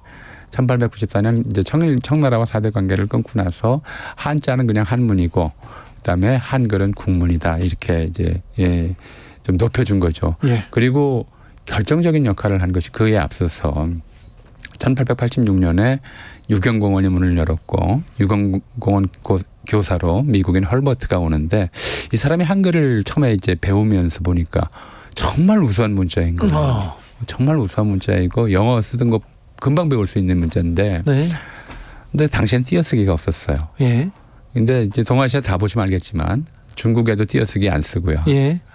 중국도 일본에도 띄어쓰기 없어요. 예. 이 사람이 이걸 좀 영어식으로 띄어쓰기를 하면 예. 훨씬 배우기도 쉽고 알아보기도 쉽겠다 해서 띄어쓰기를 창안한 사람은 헐버트예요. 우리 한글 학자가 아니고요. 아니고요. 그렇군요. 아니고 이제 헐버트가 미국인이 띄어쓰기를 창안했어요. 지금 엄청난 기여를 했네요. 예, 광화문에 가면 이제 주시경 공원이라고 지금은 이제 무슨 GTX 공사 때문에 문을 닫고 있는데 네. 그 공원에 그래서 주시경 선생과 헐버트의 동상이 나란히 서 있습니다. 네. 한글의 과학과 또는 한글 띄어쓰기를 개발한 공은 이제 미국인에게 돌려야 할 거고요. 헐버트는 지금 양화진 외국인 묘지에 묻혀 있어요. 네. 그다음에 1896년 독립신문이 창간되면서 순한글 쓰기를 시도했죠. 역사상 없었던 첫 번째 시도예요. 네. 한글만 가지고 우리가 문자 생활을 할 수 있는가 이걸 시험한 케이스인데 정말 가능하다고 하는 가능하죠. 것이 네. 독립신문이 보여줬고 그때 독립신문에서 이제 교정원으로 있었던 주시경 선생이 그때부터 한글 연구에 매진을 했던 거죠. 1907년에 가서 이제 정부 산하에 학부 산하에 국문연구소라고 하는 게 만들어졌고 그 소장은 잘 아시는 이제 우리 우두법을 우리나라에서 처음 도입했던 지석영이 네. 이제 당시 국문연구소 소장을 맡아서 한글을 제대로 좀 이렇게 배우려고 네. 또 가르치려고 연구를 하던 차에 1910년에 우리가 일본의 나라를 빼앗겼잖아요. 예. 그럼 1910년부터는 국문이 뭐겠어요? 이제 국문이 아니죠. 아니죠. 이제 일본어를 국문이라고. 일본어 가나가 국문이 되고 아이고. 이제 한글은 다시 조선문이 돼 버렸어요. 조선문이 돼 버렸고 조선문 중에서도 그러니까 조선인 중에서도 좀 돈 많은 사람 또는 이제 정독부에 잘 보인 사람, 관리 이런 사람들은 조선문으로는 생활할 수가 없죠. 네. 전부 일본어만 공부를 했죠. 예. 가나만 공부했고요. 좀 부끄러운 얘기인데 일제강점기에 무슨 판검사, 의사 이런 거 했던 사람들 중에 해방되고 처음으로 한글을 배운 사람이 굉장히 많아요. 아, 그래요? 예, 한글을 아예 몰라도 출세하는 데 지장이 없었고 한글을 아예 몰라야 예. 어떤 의미에서는 예. 출세하는 데도 도움이 됐죠. 몰라야. 예, 한글 배우는 데 시간을 낭비할 이유가 없잖아요. 그렇죠. 대학 가는데 시험도 안 붙고 그러니까 한글 시험이 없어요. 조선어 시험이. 네. 그러니까 대학이나 이런 이제 가려면 이걸 배우는 데 시간을 낭비할 이유가 없었던 거죠. 국문을. 심지어는 그래서 이제 해방 이후 첫 번째 그 대학 시험에서 경성대학은 아예 국어 시험을 안 보겠다고 그랬다가 난리가 났었고. 그래서요? 예. 해방 후에도요? 예. 아이고. 뭐 학생들이 한글을 배운 학생이 없는데 국어 시험을 어떻게 내느냐는 거죠. 근데 어쨌든 좀 미국인 총장이 그 말도 안 되는 소리라고 해서 국어 시험을 보긴 했는데 시험 문제는 지금 안 알려져 있어요. 예. 다만 이제 당시 세브란스 의학 전문학교 시험 문제는 그 당시에 알려져서 예. 좀 알 수가 있어요. 대학교 입학 시험 최고 대학인데 세브란스 의학 전문학교면 어떤 문제가 나왔습니까? 가르치다와 가리키다의 차이는 뭐냐. 아이고. 네. 그게 이제 대학 시험 문제예요. 요즘 초등학생들이 배우는 건데 네. 그런 정도였던 거죠. 그만큼 좀 일제강점기에 들어서 한글이 완전히 천대받는 상황이었고 한글을 알아도 더 심각한 문제는 우리가 한글을 공부해서 이제 사실은 저는 그렇게 생각해요. 세상이 얼마나 크냐. 네. 세상이 얼마나 클까요? 크지요. 저는 이 우주가 네. 사전 한 권의 두께라고 생각을 해요. 네. 사전에 없는 것은 없는 거나 마찬가지예요. 우리가 이해를 못하죠. 예. 모든 개념이 사전에 들어가 있고 그 사전을 봐야 각각의 개념이든 사물이든 어떤 것인지 이해할 수 있잖아요. 그러니까 네. 뭐 이제 옥스퍼드 사전이든 훨씬 더 18세기에 만들어진 브리테니카 백과사전이든 이런 사전이 이제 인간의 이른바 세계 인식 또는 세계 인식의 통일에 기여한 바가 어마어마해요. 예. 근데 한글 사전이 없었어요. 그래요. 한글 사전은 조선청도부가 먼저 만들었어요. 아이고.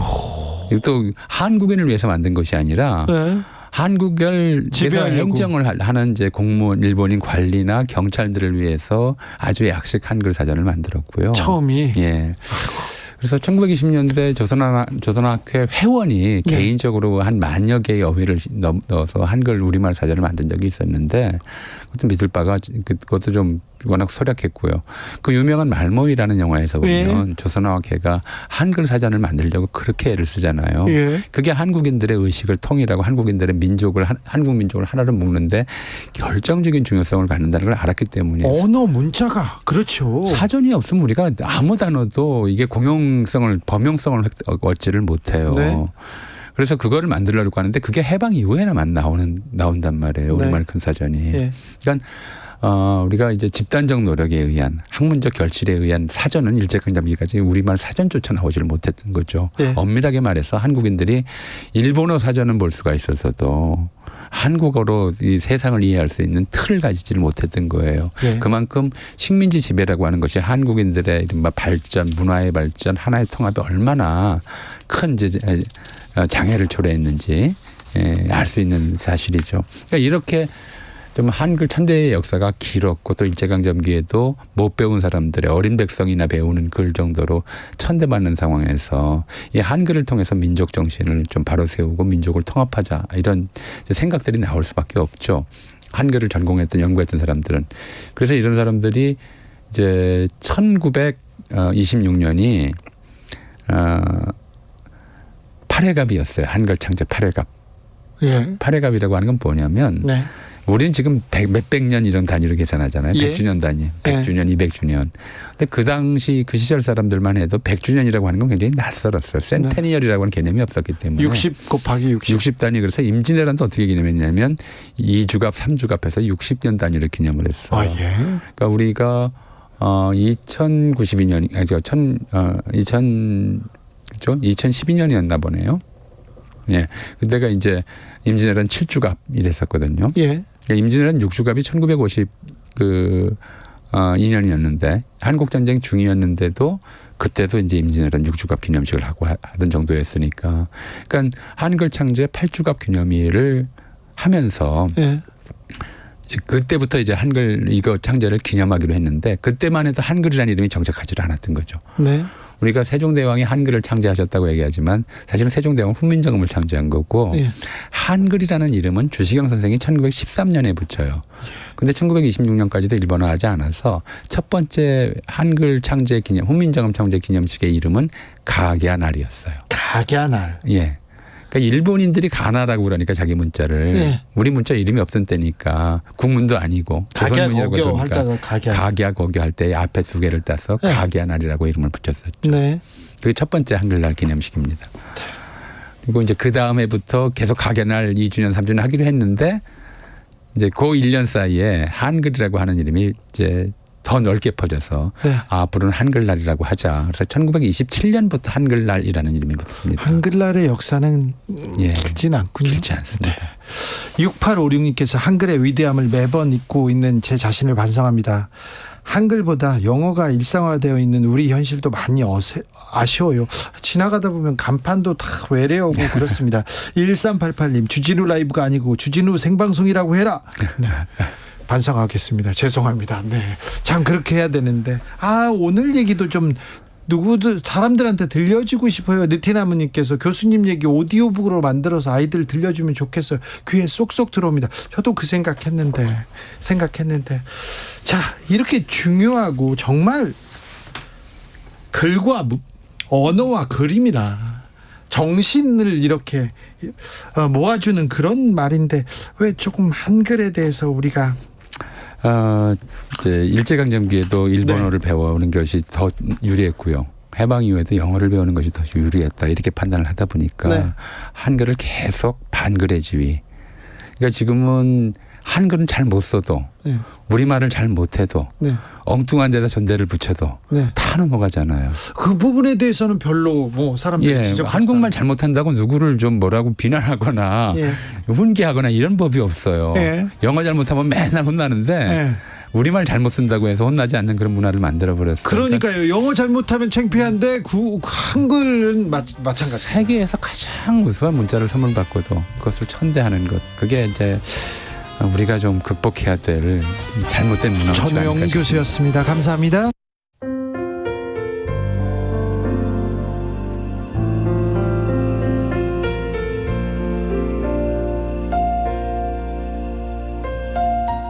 KBS 라디오 연중기획 희망충전 대한민국 554번째 이야기. 안녕하세요. 아나운서 이현주입니다. 수업이 끝나면 희연이의 마음은 바빠집니다. 집에서 기다리고 있는 아픈 부모님 때문인데요. 폐암 투병 중인 아빠와 척추 협착증에 관절염 4기로 거동이 불편한 엄마. 부모님을 돌봐야 할 사람은 외동딸인 희연이 하나뿐입니다. 아빠의 긴 투병으로 가계 빚은 늘었고 엄마는 우울증과 공황장애까지 생겼는데요. 치료비를 마련할 방법이 없어 앞으로가 더 막막한 희연이네. 계속되는 연체금 통보는 가족들을 불안하고 두렵게만 합니다. 힘겨운 나날을 보내고 있는 희연이 가족을 위해 여러분이 따뜻한 마음을 보내주세요.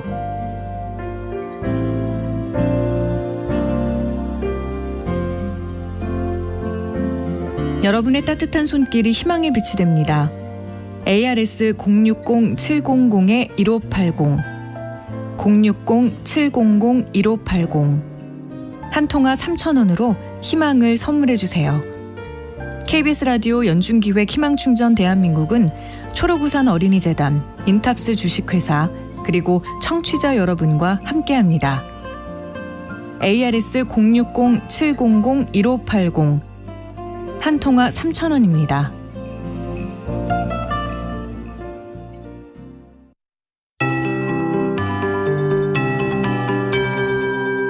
KBS 58분 날씨. 주말인 내일은 오늘보다 기온이 오르면서 예년 이맘때 가을 날씨를 보이겠습니다. 예상 아침 최저 기온은 철원 7도, 대전 11도, 서울 12도, 대구 13도 등 전국이 7도에서 17도 분포로 오늘보다 2, 3도 정도 높겠고요. 낮에는 서울과 부산 23도, 강릉, 광주, 대구, 제주 22도 등으로 오늘과 비슷하거나 조금 높을 전망입니다. 당분간은 낮과 밤의 기온 차이가 10도 이상 크게 벌어지니까요. 건강관리에 더욱 신경을 쓰시기 바랍니다. 내일은 전국에 구름이 많이 끼면서 남부지방과 제주도는 대체로 흐리겠습니다. 일부 지역에는 비가 오겠는데요. 동풍의 영향으로 동해안은 내일 오후부터 모레 오전 사이에 비가 내리겠고 남해안과 제주도는 남해상을 지나는 비구름의 영향으로 내일과 모레 사이 비 소식이 있습니다.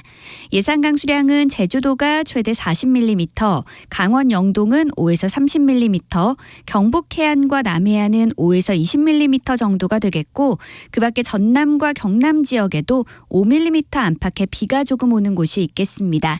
한글날인 월요일에는 전국에 가끔 구름만 많이 낄 것으로 예상됩니다.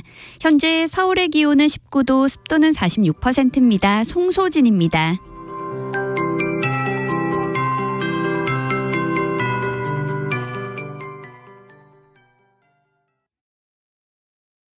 정성을 다하는 국민의 방송 KBS가 6시를 알려드립니다. AM 711kHz, FM 97.3MHz, KBS 1라디오입니다. HLKA.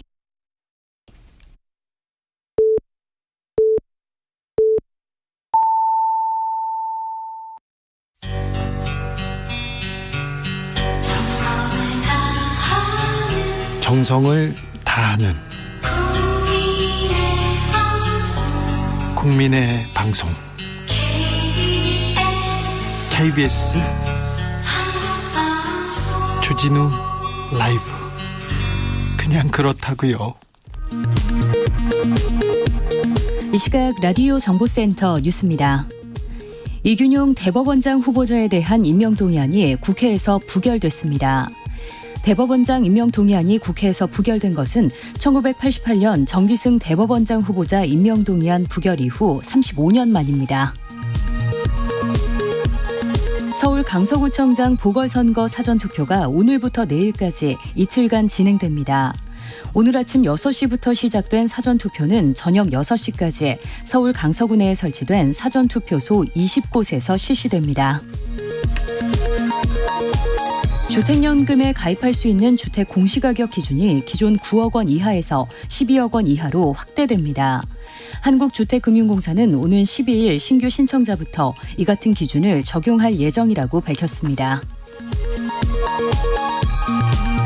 내년부터 생후 18개월 이내의 자녀를 돌보기 위해 부모가 함께 육아휴직을 하면 첫 6개월 동안 부모가 각각 통상 임금의 100%를 육아휴직 급여로 받게 됩니다.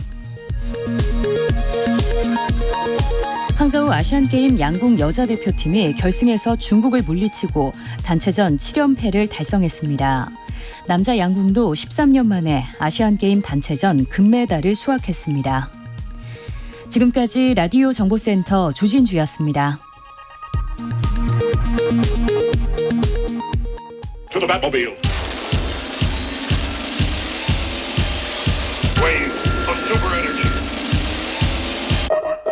주기자의 1분.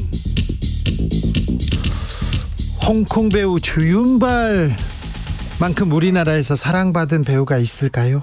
주윤발 80년대 90년대 한국 젊은이들에게 지대한 영향을 미쳤습니다. 오토바이 탁 타고 하면서 사랑해요 뭐 이렇게 하고 광고도 찍었죠. 코트깃 이렇게 탁 세우고 이쑤시개 이렇게 잘근잘근 씹고 달러로 이렇게 담뱃불 불 붙이는 장면, 안 따라한 남자들이 없을 겁니다. 네, 저도 많이 따라했습니다. 자, 영원한 따고 주윤발, 진짜 이름은 저우름파입니다. 그런데 주윤발 해야지 저우름파, 이게 좀 어감이 그렇습니다. 자, 주윤발이 부산국제영화제를 찾았습니다. 그래서 많은 사랑을 받고 있습니다. 주윤발이 그런데 자신을 영화인이 아니라 마라토너라고 이렇게 소개하더라고요. 영화 잘 안 되면 마라토너로 전향해야겠다 이렇게 우스갯소리를 하는데 홍콩 영화의 화양연화는 지나갔습니다. 네. 한국으로 많이 넘어왔죠. 그런데 이는 중국 정부의 검열 탓이 큽니다. 주윤발도 이런 얘기했어요. 홍콩이 중국에 반환된 1997년 이후 많은 것들이 바뀌었다. 시나리오도 사전의 허락을 받아야 하고 정부의 지침을 따르지 않으면 제작비 마련하기도 힘들다. 많은 영화인이 애를 쓰고 있지만 검열이 너무 많다. 한국 영화가 잘 되고 있는 이런 얘기에 대해서도 한국 영화가의 경쟁력은요, 창작의 자유에 있다. 종종 한국 영화를 보면서 이런 얘기까지 다룰 수 있다고, 그래서 놀란다. 창작의 자유가 영화의 소재를 넓히고 수준 높은 작품을 가능하게 한다. 이렇게 강조했습니다. 새겨들어야 할 것 같습니다. 그런데요, 2000년대 들어서 부산은 홍콩, 도쿄를 제치고 아시아의 대표적인 영화 도시로 떠오릅니다. 부산국제영화제는 세계에서 수많은 영화인들한테 가장 먼저 떠오르는 아시아 영화 축제의 장이었습니다. 그런데 주춤하게 됩니다. 이명박 정부 들어서 그렇습니다. 또 이명박 소리냐 그럴까봐 제가 2016년 신문기사를 하나 읽을게요. 부산국제영화제는 과부하가 걸려 조직이 삐걱댔다. 때마침 이명박 대통령, 유인촌 문화체육부 장관 시절이었다.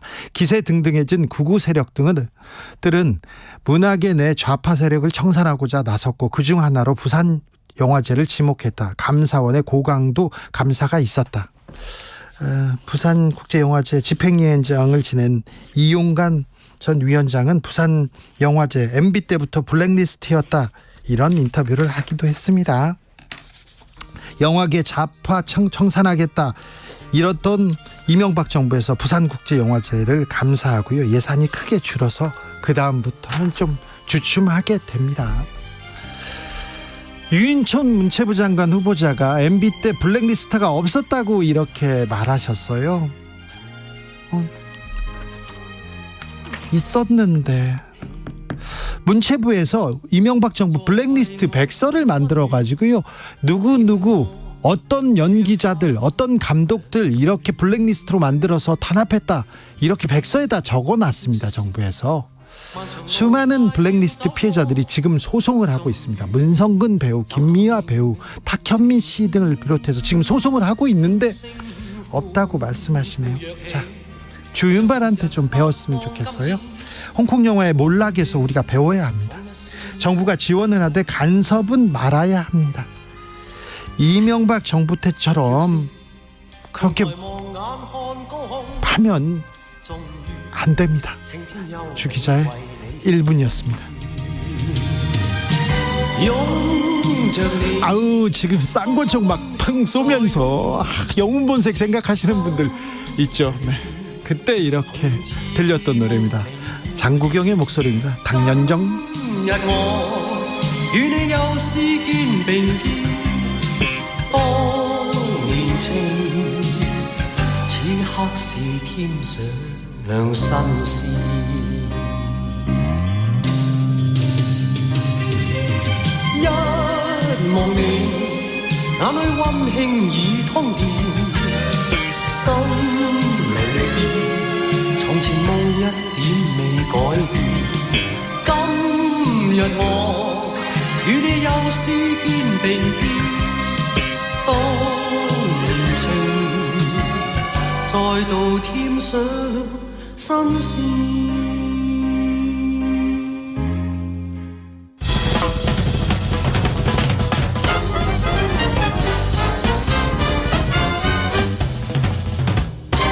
훅 인터뷰.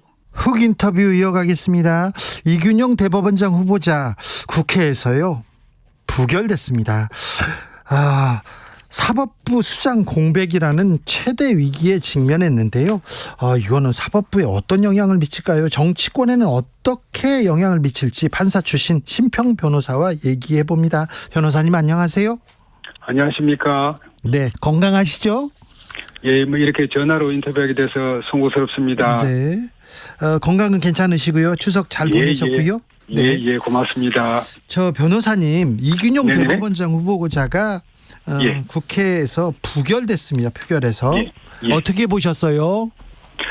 그 주 기자님이 아까 말씀하시기를 지금 사법부가 부결로 사상 최대 위기에 직면했고 또 많은 혼란이 초래되어 있는 것처럼 말씀하시는데 혹시 뭐 주 기자님이 그에 관한 뭐 구체적인 뭐 그런 모습들을 어떤 파악을 하시고 말씀하시는 것인지요? 아니요, 그렇게 정부 여당에서 얘기하고요, 그리고 언론에서 얘기를 하고 있습니다. 제가 지금 거기까지 취재하지는 못했습니다. 예, 사법부는 네. 그 각자 판사가 네. 자기 사건을 잘 처리하면 되는 것입니다. 예. 지난 한 35년 전에 네. 정기성 그 대법관이 그 대법원장 못 되셨죠. 네. 역시 그 부결해서 못 되는데 제가 아마 그때 그 판사를 하고 있었을 겁니다. 네. 전혀 뭐 사법부에 제가 구성원으로서 어떤 불편함을 느끼고 그런 건 없었습니다. 아, 예. 그래요. 그런데요. 예. 이균영 후보자는 예. 그러면요, 이균영 후보자보다 정치적 판단 때문에 이렇게 됐다, 이렇게 대통령실에서 국민 권리를 인질로 삼고 정치 투쟁하고 있다, 이렇게 얘기합니다. 글쎄요, 뭐 그런 비서실에서 예. 그런 논평이 나온 것을 저도 봤습니다만은. 네. 뭐 제가 생각할 때는 그 이균영 후보자는 네. 그 대법원장으로서는 좀 곤란하지 않느냐. 제가 오늘 어느 아침 방송 인터뷰에서 뭐 그렇게 말씀을 드렸는데, 네. 공교롭게 바로 오늘 낙마를 했군요. 재산 형성 과정에서 좀 흠이 많이 보였어요. 그리고 재산 신고 과정에서 법도 잘 모르는 모습 보였고요. 예. 저는 뭐 그런 지엽적인 문제보다는 네. 이균영 그 후보자가 네. 저는 근본적으로 어떤 결함을 안고 있는 것이 아니냐. 네. 영어로 이스태블리시먼트라는 말이 있습니다. 네. 이것을 우리 말로 번역하기가 쉽지는 않습니다만 네. 기성 세력이라고 이런 번역할 수가 있는데, 네. 이 기성 세력은 국민과 유리된 채 독점적 지위를 누려온 그런 집단입니다. 네. 이균영 후보자는 이 기성 세력을 대표하는 사람이 아니냐. 네. 이분이 대법원장이 되시면은 역시 전임 김명수 대법원장처럼 네. 사법부 집단 이기주의에 추종해서 네. 사법부 구성원의 이익을 국민들의 어떤 신속한 재판을 받을 권리라든가 공정한 재판을 받을 권리 거기에 우선시킬 그런 우려가 높은 사람이 아닌가 저는 그렇게 판단을 했습니다. 아, 그렇습니까? 예. 야당 측에서는 정의당도 그렇고 민주당도 그렇고 함량 미달의 판사를 지금 추천해 놓고 지금 통과시켜 달라고 하냐 그러면서 부결시키겠다 그런 얘기를 하기도 했어요. 예, 그래도 함량 미달 그런 말은 조금 인식 모욕적인 말이죠. 그렇습니까? 특별하게 이균영 후보자가 그런 면에서 결격 사유를 갖고 있다고는 보지 않는데. 네. 아까 말씀드린 것처럼 이균영 후보자가 어떤 국민의 아픔을 자기가 받아들일 수 있는 그런 공감 능력 그런 걸 갖고 있느냐. 예. 그리고 지금 김명수 대법원장 체제하에서 무시되어 온 신속한 재판, 공정한 재판 이런 것들의 가치를 사법부 구성원의 웰빙과 보도시킬 수 있는 네. 그런 소신을 갖고 있느냐. 그래서 저는 이균영 후보자는 역시 어떤 기성 세력의 일원으로서 네. 그 기성 세력의 이익을 대변하는 사람이 아니겠냐. 네. 그렇게 저는 봤습니다. 알겠습니다. 그럼 변호사님이 보기에 대통령실에서는 정치 투쟁이다. 국민의힘에서는 국정의 발목을 잡고 있다. 이렇게 보기보다는 좀 부적격 인사다. 이렇게 보시는 거군요. 그렇죠. 예. 알겠습니다. 그런데요. 청문회도 이렇게 계속 열리고 있는데 보수의 사람이 이렇게 없습니까? 왜 없겠습니까? 그런데 좀 조금 김행 장관 후보자 인사청문회 어떻게 보셨어요? 글쎄요. 저도 좀 이상하죠. 김행 후보자가 어떤 청문회장에서 빠져나와 버리고 네. 또 전에 주식 파킹 문제에 관해서 네. 자료를 제출하라고 해도 제출하지도 않고 예. 이런 이해할 수 없는 그런 행동을 한 분인데 예. 이런 분을 국무위원으로 내세운다는 것은 네. 이 자격 역시 김행 후보자는 자격 미달이 아닌가 그렇게 저는 생각을 합니다. 유인촌 장관 후보자는요? 그래서 제가 말씀드리고 싶은 것은 왜 내각과 대통령 비서실의 중요 인선을 예. MB 정부 출신으로 그 메꾸느냐. 그러게요. 그때 막 또 그런 점 관해서 그 저는 조금 이야기 어려운 점이 있어요. 그 MB 정부에서도 좀 잘한다, 일 잘한다, 호평을 받던 인물은 아니거든요. 근데 오늘 뭐 그 김영우 그 전 의원께서 예. 뭐 라디오 방송에 나와서 예. MB 정부가 인재풀이 그 상당히 넓었고 또 이 MB 정부에서 그 가장 그 사람들이 그 일을 잘했다. 그러니까 그때 MB 정부의 그 구성원들을 지금 그 중요한 것은 대단히 그 잘한 일이다 그런 식으로 말씀을 하시는데 네. 좀 그 동의하는 국민은 많지 않을 것 같은데요. 그렇죠. 예. 그 시대가 변하지 않습니까? 예. MB 정부는 그때의 것이고 예. 지금은 윤석열 정부 아니겠습니까? 예. 세월이 그 10년이 넘게 지났는데 예. 그 10년도 넘게 전에 그 사람들이 여전히 그 계속해서 국가의 그 중요 공직을 그 맡아나가는 것이 어떻게 국민 눈에 그 제대로 된 인사라고 보이겠습니까? 예. 그 변호사님 하나만 더 여쭤볼게요. 예. 유인촌 장관 후보자가 블랙리스트는 없었다 이렇게 얘기했는데 MB 정부 때 블랙리스트가 있었잖아요.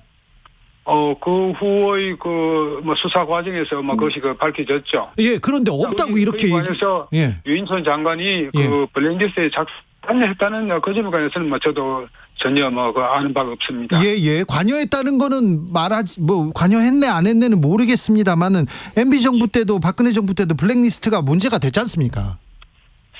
저는 그런 것으로 알고 있습니다. 네. 그런데 저 그러면요 지금 예. 대법원장 후보자도 그렇고 장관 후보자도 그렇고 신원식 국방부 장관 후보자도 마찬가지입니다. 이게 국민의 눈높이에 지금 부합되느냐 여기에서 큰 점수를 얻지 못하는데 예. 윤석열 대통령이 지금 인사에서 지금 점수를 못 따고 있는 것 같습니다. 예. 그죠? 좀 그런 면이 있죠. 한때 멘토로 불리던 사람으로 좀 아쉽죠. 아이고 저 멘토 아닙니다. 아이고 예, 지금 아니라고 할게요. 네. 그런데 인사에서 좀 아쉬움이 있습니다. 제가 말이죠. 네. 대통령께서 네. 인사가 또 얼마나 중요하고 또 복잡한 문제입니까? 그런 과정에서 겪으시는 고심과 고충을 충분히 이해를 하면서도 네. 제가 꼭 두 가지 하나의 참고해 줬으면 하는 그런 조언을 말씀드리자면. 자, 조언은요. 예, 첫째로. 예. 시대의 변화를 직시하면서 예. 이에 맞는 인물을 골라야 합니다. 그렇죠. 이번에도 문체부 장관 같은 사람, 우리가 K컬처, 대단하게 지금 세계로 뻗어나오고 있지 않습니까? 네. 이런 현상을 상징할 수 있는 아이콘적 인물을 그리고 좀 젊고 새로운 인물을 문체부 장관으로 이 청구를 했으면은 후보로 했으면은 얼마나 국민들이 기뻐했겠습니까? 예. 그리고 두 번째로 제가 말씀드리고 싶은 것은 어떤 누가 어떤 사람인가 하는 것은 과거에 그 사람이 살아온 행적을 보면 알 수 있습니다. 네. 적어도 국무위원직이라든가 비서실에서 중요한 직책을 맡을 사람은 예. 적어도 우리 사회를 위해서 과거에 살아오면서 어느 정도 희생과 헌신을 한 사람이 예. 그런 사람을 고르는 것이 맞지 않을까 하는 그런 조언을 드리겠습니다. 네. 아니 정치에 빚이 없고 여의도에 특별하게 예. 이렇게 빚이 없기 때문에 인사도 더 잘할 것이다 이렇게 말씀해 주셨는데요, 변호사님. 예. 지금 인사를 보고는 아무튼 국민 눈높이에는 맞지 않는다 이렇게 비판을 받아도 어쩔 수 없습니다. 저는 일관해서 네. 인사의 윤석열 정부의 인사가 네. 조금 눈높이에 맞지 않는 그런 점을 지적을 해 왔죠. 예. 그러나 아직까지 임기가 많이 남았으니까. 네. 요번에 이런 사태를 계기로 해서 네. 윤 대통령께서도 좀 더 긍정적이고 전향적인 네. 그리고 미래의 비전을 제시하는 네. 그런 인사 정책을 해 주십사 하는 소망을 말씀드리겠습니다. 알겠습니다. 네. 자, 강서구청장 재보궐선거가 지금 가장 큰 이슈가 됐는데요. 김기현 예. 국민의힘 원내대표에서는 김태우 후보 대통령과 한 라인이다 그러면서 계속 대통령을 외치면서 선거에 윤 대통령을 계속 연호하고 있습니다. 이 전략은 어떻게 보십니까? 서울의 작은 구청 하나의 지방 선거에서 대통령이 너무 부각되는 것은 여러모로 바람직하지 않겠죠. 네. 그러나 양당이 지금 필사의 기세로 승리를 위해서 달려드니까 궁한대로 또 그런 말씀을 하신 것이 아닌가 생각합니다. 네. 별로 바람직한 건 아니겠죠. 그렇습니까? 이준석 국민의힘 전 대표는 국민의힘 후보가 18% 진다 이런 얘기도 하던데, 예. 어찌 전망하십니까? 그런데 말이죠. 네. 지금까지 이준석 전 대표가 네. 여러 선거에서 예측을 해왔습니다. 네. 근데 그 예측에서 맞은 것이 단 하나라도 있습니까? 하나는 맞은 게 제 기억에는 없습니다. 아, 그래요? 그럼에도 불구하고 네. 이준석 전 대표는 계속해서 선거에 관한 예측을 하고 언론에서는 또 그 말을 또 대석 특필해주고 있습니다. 네. 이것은 좀 이상한 그런 현상들이죠. 그렇습니까? 이준석 전 대표는 맞은 그것이 거의 없습니다. 이준석 전 대표는 국민의힘 후보가 진다 이렇게 얘기했는데 이거는 맞을 것 같다 이렇게 생각하는 여의도 사람들이 많은 것 같은데요. 그렇죠. 지금 제가 듣기에도 네. 김태우 후보가 고전을 하고 있다고 들었습니다. 그렇습니까? 그러면요. 그렇게 들었습니다. 그런데 대통령과 한라인이다. 대통령 외치는 국민의힘 후보가 만약에 진다면 국민의힘에 굉장히 큰 파장이 있을 수 있어요. 그럴 수가 있겠죠. 네. 어떻게 예상하십니까? 글쎄, 그렇게 해서 지금 이 비주류라고 할 수 있는 홍준표 시장 같은 분은 네. 이 선거를 혹시 잘 되지 않으면은 비대위 체제를 가야 한다고 또 그렇게 주장하신 것으로 알고 있습니다. 예, 비대위 얘기하시는 분도 있습니다. 그렇죠. 예. 그런 면에서 예.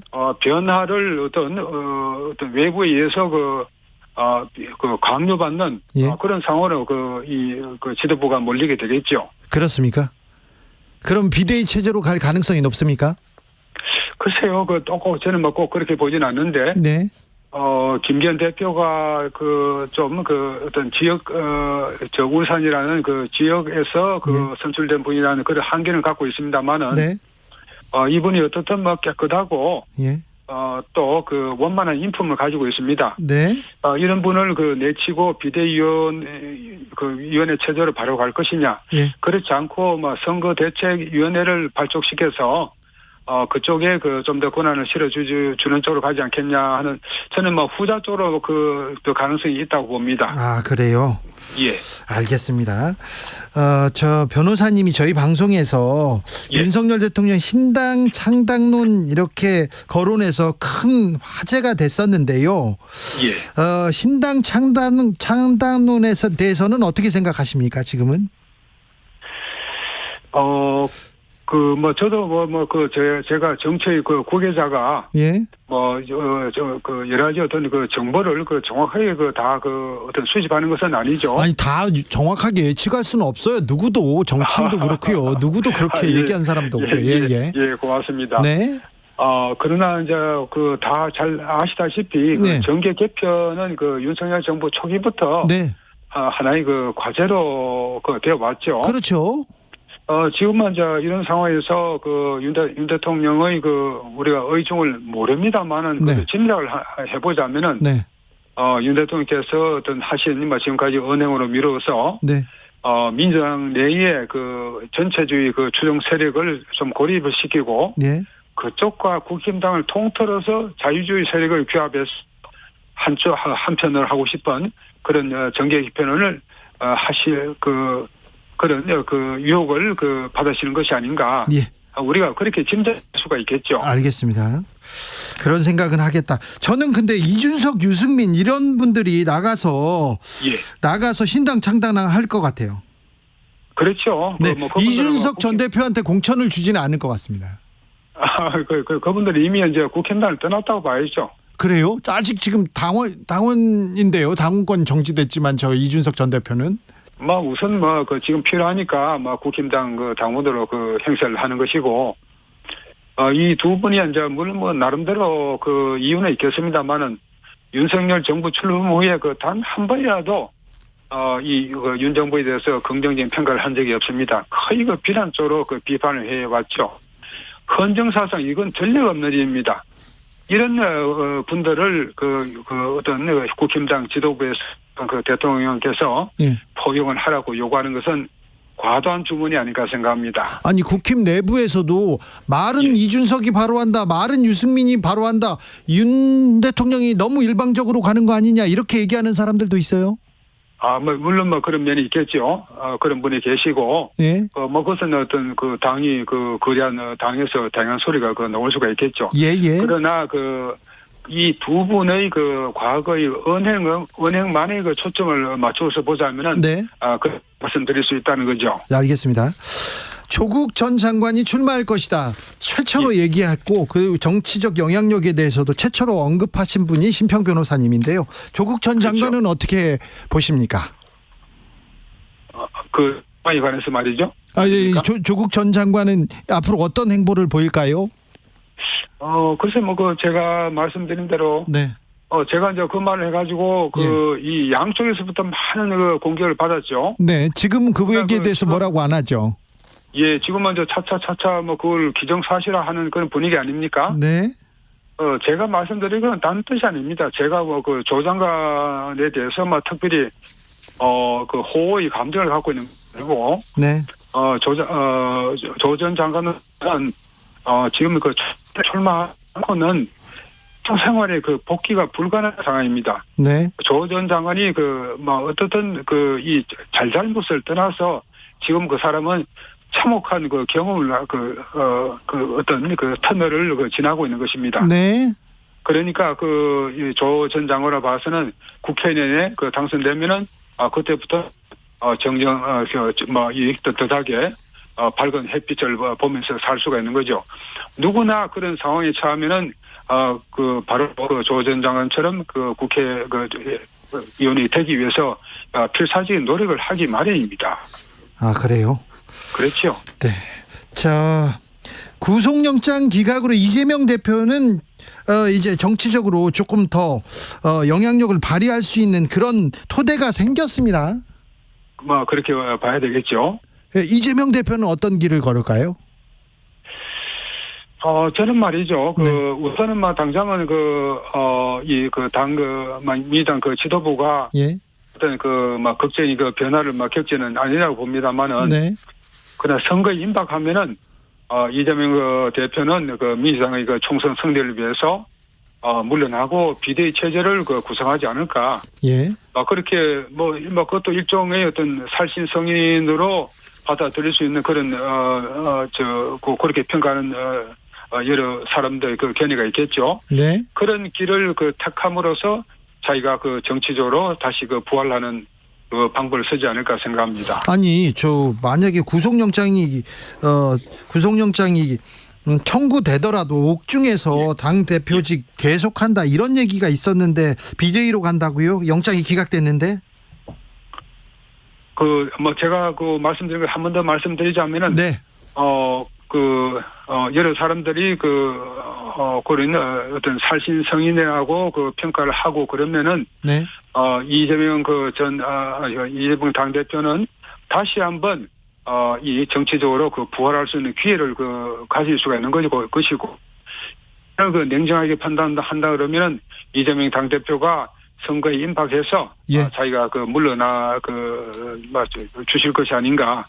저는 그런 길을 택하지 않을까 생각을 합니다. 알겠습니다. 자, 변호사님한테 물어볼 게 많은데요. 네, 오늘은 전화여서요. 다음번에 스튜디오에서 좀 자세히 물어볼게요. 예, 그렇게 하겠습니다. 오늘 말씀 감사합니다. 심평 변호사였습니다. 감사합니다. 네, 수고하셨습니다. 정치 피로, 사건 사고로 인한 피로, 고달픈 일상에서 오는 피로. 오늘 시사하셨습니까? 경험해보세요. 들은 날과 안 들은 날의 차이. 여러분의 피로를 날려줄 저녁 한 끼 시사. 추진우 라이브.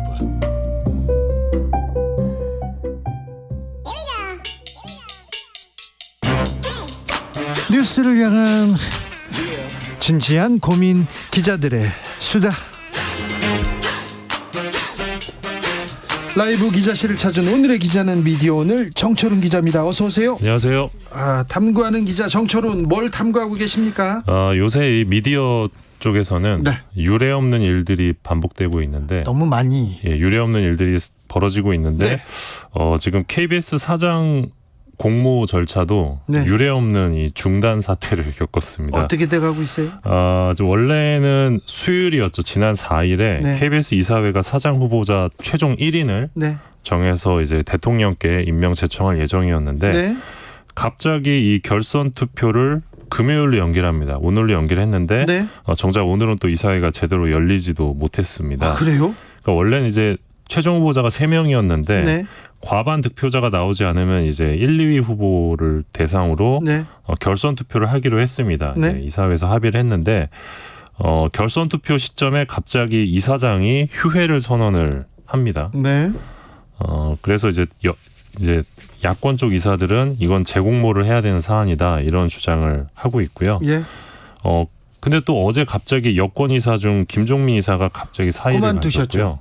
그리고 원래 결선 투표에 남은 후보자가 2명이었는데 박민 전 문화일보 논설위원과 최재훈 KBS 기자 2명이었는데 어젯밤에 또 최재훈 후보가 사퇴를 합니다. 그래서 낙하산 내정설이 제기된 박민 후보만 지금 단독 후보로 남은 상황에서 공모 절차가 중단이 되는 상황까지 오게 됐습니다. 이것도 역시 유례가 좀 없는 상황입니다. 그래요? 그리고 또 유례가 없는 점은 뭐냐면 박민 후보에 대해서 지금 KBS 양대 노조가 모두 반대를 하고 있습니다. 보수도 진보도 다 지금 반대하고 있다. 그리고 중간에 있는 사람들도 다 반대하고 있다. 이런 거죠. 그렇습니다. 이것도 역시 유례가 좀 없는 상황인데요. 이런 가운데 지금 김희철 전 사장이 제기한 해임 처분 집행정지 가처분 신청 요 결과가 20일쯤 나올 예정입니다. 그래서 앞서 이제 그 MBC 대주주죠 방송문화진흥회 권태선 이사장이 이 가처분 신청을 했었는데 이게 인용이 돼서 살아서 돌아오신 사례가 있습니다. 그렇죠. 그래서 이제 김희철 전 사장이 어떻게 되느냐에 거치도 좀 관심이 높은데 만약에 김희철 사장이 돌아오게 되면 또 상당히 상황이 예측할 수 없는 상황으로 이어질 것 같습니다. 민주당은 이번 사태를 가리켜서 이 공영방송을 장악하고 국민의 눈가기를 가리기 위해 허수아비 사장을 낙하산으로 내려보내려는 윤석열 정권의 행태가 오늘의 사태를 불러왔다 이런 주장을 했고요. 국민의힘은 알량한 기득권을 염두에 둔 반목 갈등으로 이 새 사장 선임의 난항을 거듭하던 것은 어떠한 논리로도 비난을 피할 수 없다. 빨리 새 사장을 선임하라 이렇게 요구를 했습니다. 박민 후보자, 낙하산 내정설이 제기된 박민 후보자에 대해서는 양측 노조 모두 반대하고 있다 이렇게 얘기했는데 보수도 진보도 뭐 중간에 있는 사람도 제가 그렇게 표현했는데 적절치 않은 것 같습니다. 보수라고 불리거나 진보라고 이렇게 지칭되기는 하지만 보수 진보는 아닌 것 같고요. 아무튼 KBS 구성원 다수가 반대하고 있다. 반대하고 있다 이렇게 좀 바로잡고 가겠습니다. 다음 이야기는요. 아시안 게임 요즘 많이 보실 텐데요. 그 남자 축구 8강전에서 이 포털 사이트 다음 응원 페이지 중국 응원 비율이 너무 높게 나타나니까 약간 화제가 됐었는데 총리까지 나와가지고 범정부 TF팀 이렇게 나서서 좀 깜짝 놀랐어요. 이게 정부 차원에서는 이게 선거 여론 조작으로 이어질 수 있다 이런 주장을 하고 있는데요. 이동관 방통위원장이 이 포털이 특정 세력의 여론 조작에 취약하다는 점을 재확인했다. 이게 발전되면 바로 국기문란 사태다 이런 주장까지 했습니다. 국기문란은 좀 너무 나간 거 아닙니까? 너무 나간 것 같은데 지난 4일에는 김기현 국민의힘 대표도 포털의 여론 조작은 대한민국을 부정하는 국기문란이다. 이분들 국기문란 되게 좋아하시는 것 같은데 이 단어를. 그러니까요. 근데 이 내용이 뭡니까? 정확히 좀 따져봅시다. 일단 카카오가 내놓은 자료에 따르면 이 당시 확인된 IP가 만들어낸 총 클릭 응원 수가 2,294만 건입니다. 이 중에 해외 IP 비중이 1,993만 건, 86.9%였습니다. 그러니까 되게 이례적인 이상해요. 이상한 건 맞아요. 이상한 건 맞는데 해외 IP 응원 수를 분석한 결과 2개의 IP가 해외 IP 전체 클릭의 99.8%였습니다. 자, 두 개의 IP에서 2개의 주소를 가진 데서 그러니까 2개의 그 이메일 주소에서 계속 눌렀다는 거 아니에요? 그러니까 쉽게 그렇죠? 말하면 네. 두 명이 장난쳤다. 그렇죠. 쉽게 말하면 네. 그렇게 보면 되는데 예? 이게 로그인을 안 해도 되는 거기 때문에 중복 투표를 과도하게 했던 거예요. 그래서 네. 이 두 사람이 좀 장난을 쳐서 그 중복 투표를 막지도 않았어요. 예, 네. 그러니까 계속 뭔가 클릭을 하거나 했겠죠. 너네 한국 응원하면 거기 중복해. 중국 응원하면 중복해. 어떤 사람이에요? 두 개의 IP가 지금 중국을 계속 두는 거예요. 예, 그렇죠. 그래서 지금 카카오가 경찰 수사를 의뢰할 예정인데 네. 어떻게 보면 이건 해프닝일 수도 있는데 정부 여당은 이번 사안을 선거 여론조작과 연결을 짓고 있습니다. 아니 축구 응원하고 선거 여론조작하고 어떻게 지금 된다는 거예요? 그러니까 이게 좀 제가 볼 때는 좀 무리한 주장인데 네. 왜냐하면 이 응원 서비스의 경우는 앞서 말씀드렸듯이 비로그인 참여 방식입니다. 그래서 중복 투표가 가능한데 일단 네이버는 이것도 로그인 기반이었고요. 네. 그리고 보통 여론 조작을 한다라고 하면 결국 댓글을 조작하는 거거든요. 네. 뉴스 댓글. 근데 네. 이 양대 포털의 뉴스 댓글은 이 본인 확인을 전제로 한 로그인 기반입니다. 이게. 예. 그리고 양대 포털 모두 하루 댓글 작성 수가 한 계정당 20회로 제한이 되고 있고요. 네. 또 드루핑 사태 이후에 댓글에서 매크로와 같은 자동화 프로그램을 통한 조작 시도가 벌어진다. 그러면 이를 방지하는 차단 기술도 지금 나와 있는 상황입니다. 댓글도 요새는 좀 안 보여요. 예, 다음의 경우는 이제 24시간이 지나면 댓글이 모두 삭제되는 방식으로 바뀌었습니다. 아니 그런데 이 중복 투표를 가지고 이걸 가지고 문제 삼는다고요? 그래서 이거 좀 너무 과도한 주장인 것 같고 이걸 가지고 국기문란까지 주장하는 거는 뭔가 포털을 좀 관리하겠다라는 또 다른 의도가 있는 발언 아닌가 해석이 되고요. 네. 그리고 이거 관련해서 또 언급이 된 게 올해 대통령실이 진행했던 국민제안 홈페이지 이 공영방송 수신료 징수 방식 의견 수렴 과정에서도 이 남자 축구 8강전처럼 중복 추천과 중복 의견 게시가 가능했습니다. 네. 당시 대통령실에서 동일인의 찬반 의견 중복 게재, 여러 로그인을 통한 중복 투표가 가능하다는 점을 인정했었는데 조작 가능성은 인정하지 않았었거든요. 예. 근데 사실 이 경우랑 그때 경우가 똑같은데요? 국민들 입장에서 볼 때는 비슷해요. 비슷할 수 있거든요. 당시 이제 똑같지는 않아도 비슷해요. 당시 그 결과를 보면 96%가 수신료 분리 징수에 찬성한다 이런 결과가 나왔었고 그걸 가지고 지금 방송법 시행령까지 고쳤는데 이런 게 진짜 내로남불 아니냐 뭐 이런 지적도 있습니다. 네. 국기문란을 이렇게 자주 언급하다니. 아니 국기를 잘 지키든가요. 왜 이렇게 좀 뭐 하고 계시는지. 네. 참 국기문란 사건이 자주 일어납니다. 네. 다음 이야기는요? 한국언론진흥재단이 최근 발행한 디지털 뉴스 리포트 보고서를 보니까요.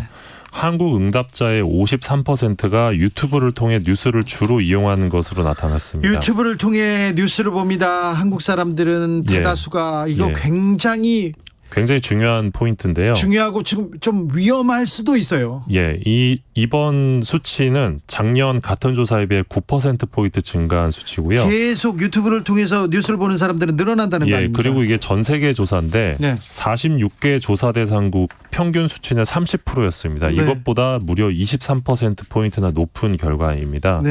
해외에서는 여전히 페이스북을 통한 뉴스 이용이 많은데 우리나라는 언제 어디서든 이 유튜브 재생이 끊김이 거의 없죠. 그리고 데이터 요금도 큰 부담이 없는데 이런 환경들이 뒷받침되는 가운데 기존의 방송 뉴스를 이제 유튜브 채널에서 클립 형태로 보고 또 관심이 있는 정치 시사 유튜브 채널을 구독하는 형태로 뉴스를 상당히 지금 많이 이용하고 있다. 이렇게 볼 수 있을 것 같습니다.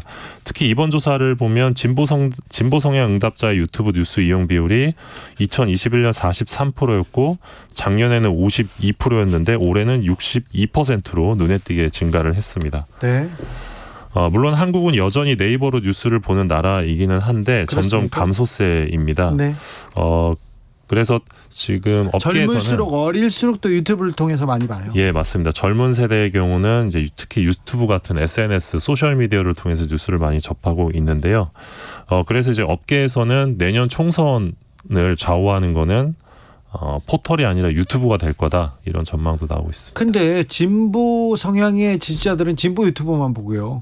보수 성향의 보수 유튜버들은 또 보수 유튜버만 보지 않습니까? 그렇습니다. 서로 이렇게 다른 세상을 보고 있어요. 맞습니다. 같은 사안에 대해서 되게 굉장히 위험합니다. 그런데 또 유튜브의 함정이 뭐냐면요. 자기 듣고 싶은 얘기 그리고 강하게 얘기해 주는 욕설이 섞이고 사실이 아니어도 돼요.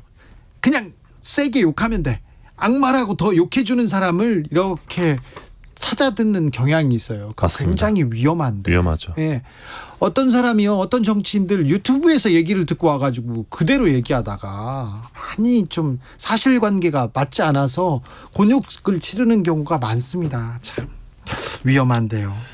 예, 이런 가운데 이제 인터넷 정보의 진위 여부에 대해서는 이제 한국 응답자의 66%가 우려하고 있는 것으로 나타났는데 우려하네. 이 수치도 역대 최고치라고 합니다. 네. 이번 조사는 그 영국 로이터 저널리즘 연구소 의뢰로 영국 전문 조사회사 유고부가 주관을 했고요. 2023년 1월부터 2월 사이 온라인으로 진행을 했습니다. 네. 공영방송 KBS의 이 어깨가 무겁습니다. 네. 주진우 라이브가 더 열심히 해야 될 텐데 그런 생각 해봅니다. 네. 마지막 이야기는요. 예, 한국 스마트폰 이용자들이 이 숏폼 콘텐츠를 엄청 많이 보고 있다는 조사 결과가 나왔습니다. 쇼츠 요새는 짧은 이런 숏폼만 본다면서요? 예, 1분 내 짧은 영상 콘텐츠 플랫폼인데 네. 주진우 기자께서는 잘 안 보시나요? 저는 안 봤어요. 최근까지 아예 안 봤는데 어떤 PD님께서 저한테 쇼츠를 보면요 시간이 이렇게 확 가요 이렇게 생각해가지고 제가 한번 이렇게 발을 디뎠습니다. 그래서 쇼츠를 조금 봤는데 정말 시간이 이렇게 나를 잊어버리고 잊어버리고 보게 되더군요.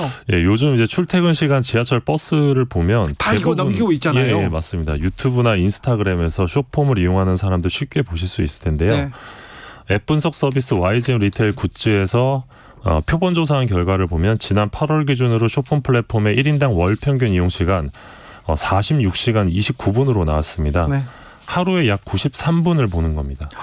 그렇게나 많이요? 예, 같은 조사에서 OTT 1인당 월 평균 이용 시간이 9시간 14분이었으니까요. 5배 이상 높은 겁니다. 아이고, 엄청난 지금 수치네요. 예, 지금 국내 이용자 유튜브 이용 시간 7월 기준으로 약 15억 3천만 시간인데요. 카카오톡이나 네이버 앱보다 3배에서 4배 가까이 높은 상황이고요. 자, 우리나라에 특별히 이런 이 수치가 높은 이유가 또 스마트폰 많이 보잖아요. 맞습니다. 대한민국 스마트폰 보급률 전 세계 1위 국가이고요. 예. 그렇기 때문에 또 요금제도 싸고 하다 보니까 또 이 끊기는 인터넷이 끊기지도 않고 하다 보니까 더 많이 보는 것 같은데 중독될 수도 있습니다. 예, 요즘 이제 스마트폰이 없을 때 불안감이나 공포를 느끼는 사람을 묘사하는 노모포비아, 노모바일폰 포비아의 줄임말인데 네. 이 용어가 등장을 했고요. 또 디지털 디톡스라는 용어도 나왔다고 합니다. 맞아요. 들었어요. 예, 그러니까 너무 디지털에 노출되어 있다 보니까 일부러 디지털을 피하는 건데 미국 스탠퍼드대의 한 교수는 스마트폰이 우리를 도파민 중독자로 만들고 있다 이런 말을 하면서 스마트폰이 현대판 주사 바늘이다 이런 묘사를 하기도 했어요. 어떤 사람들이 얘기하잖아요. 나는 무인도에 가 있어도 산에 가 있어도 괜찮아요. 스마트폰이 있잖아요. 얘기하잖아요. 예, 그래서 이런 것들이 사실 중독에 가까운 부분인데 굉장히 큰 사회적 문제이거든요. 그럴 수도 있어요. 정신적으로도 그렇고 고립돼 있고요. 요즘 사회적인 범죄예요. 다 이렇게 고립된 개인이 그냥 그 현실 세계로 뛰쳐나와서 이렇게 그 정신적인 그 문제를 표출하는 부분에서 많은 범죄 행위가 발생하기도 합니다. 예, 이런 가운데 이제 네이버나 다음 같은 포털 사이트에서 뉴스 이용률도 굉장히 급감했는데, 그러니까 사람들이 이제 더 이상 뉴스를 안 보고 이런 자극적인 숏폼 콘텐츠에 시간을 좀 빼앗기고 있는 것은 아닌가라는 생각도 좀 듭니다. 정신적 장애로 이어질 수 있다는 지적 전문가들 계속하고 있습니다. 예, 맞습니다. 각별히 좀 조심하셔야 됩니다. 스마트폰을 좀 끄고 대화를 하고 주변을 둘러보고 하늘도 쳐다보고 좀 산책도 하고 그런 시기가 좀 그런 시간이 필요한 것 같습니다. 주진우 라이브 청취하시면서 이렇게 달리기도 좀 하시고 산책하고 얼마나 좋습니다. 그럴까요? 네, 그렇죠. 알겠습니다. 미디어 오늘의 정철훈 기자였습니다. 감사합니다. 고맙습니다. 교통정보센터 다녀오겠습니다. 김유라 씨. 네, 시각 교통정보입니다. 먼저 서울시내 강변북로 구리방면으로 원효대교에서 영동대교까지 밀리고요. 이전에 천호대교 가기 전 1차로에서는 추돌사고까지 나서 더 주의하셔야겠습니다. 반대 일산 쪽으로는 성수대교 북단 부근에서 고장난 차량이 5차로 막고 서 있어서 주의하시기 바랍니다. 고속도로는 경부고속도로 부산 방면으로 서울요금소에서 수원까지 11km 정체고요. 입장 부근부터 망양 휴게소 부근 10km 밀리고 있습니다. 서해안고속도로 서울 방면은 서평택 분기점에서 화성 휴게소까지 또 팔탄 분기점에서 팔곡터널까지 10km 이상씩 밀리고 있고요. 수도권 제1순환고속도로 판교에서 일산 방면 안현 분기점에서 송내까지도 10km 정체 이어지고 있습니다. 이후로 통일로에서 사패산 터널까지 12km 고장난 차량 여파받고 있고요. 중앙고속도로 대구 쪽으로는 신림나들목 6km 또 홍천나들목 4km 정체가 작업 여파 때문입니다. KBS 교통정보센터였습니다.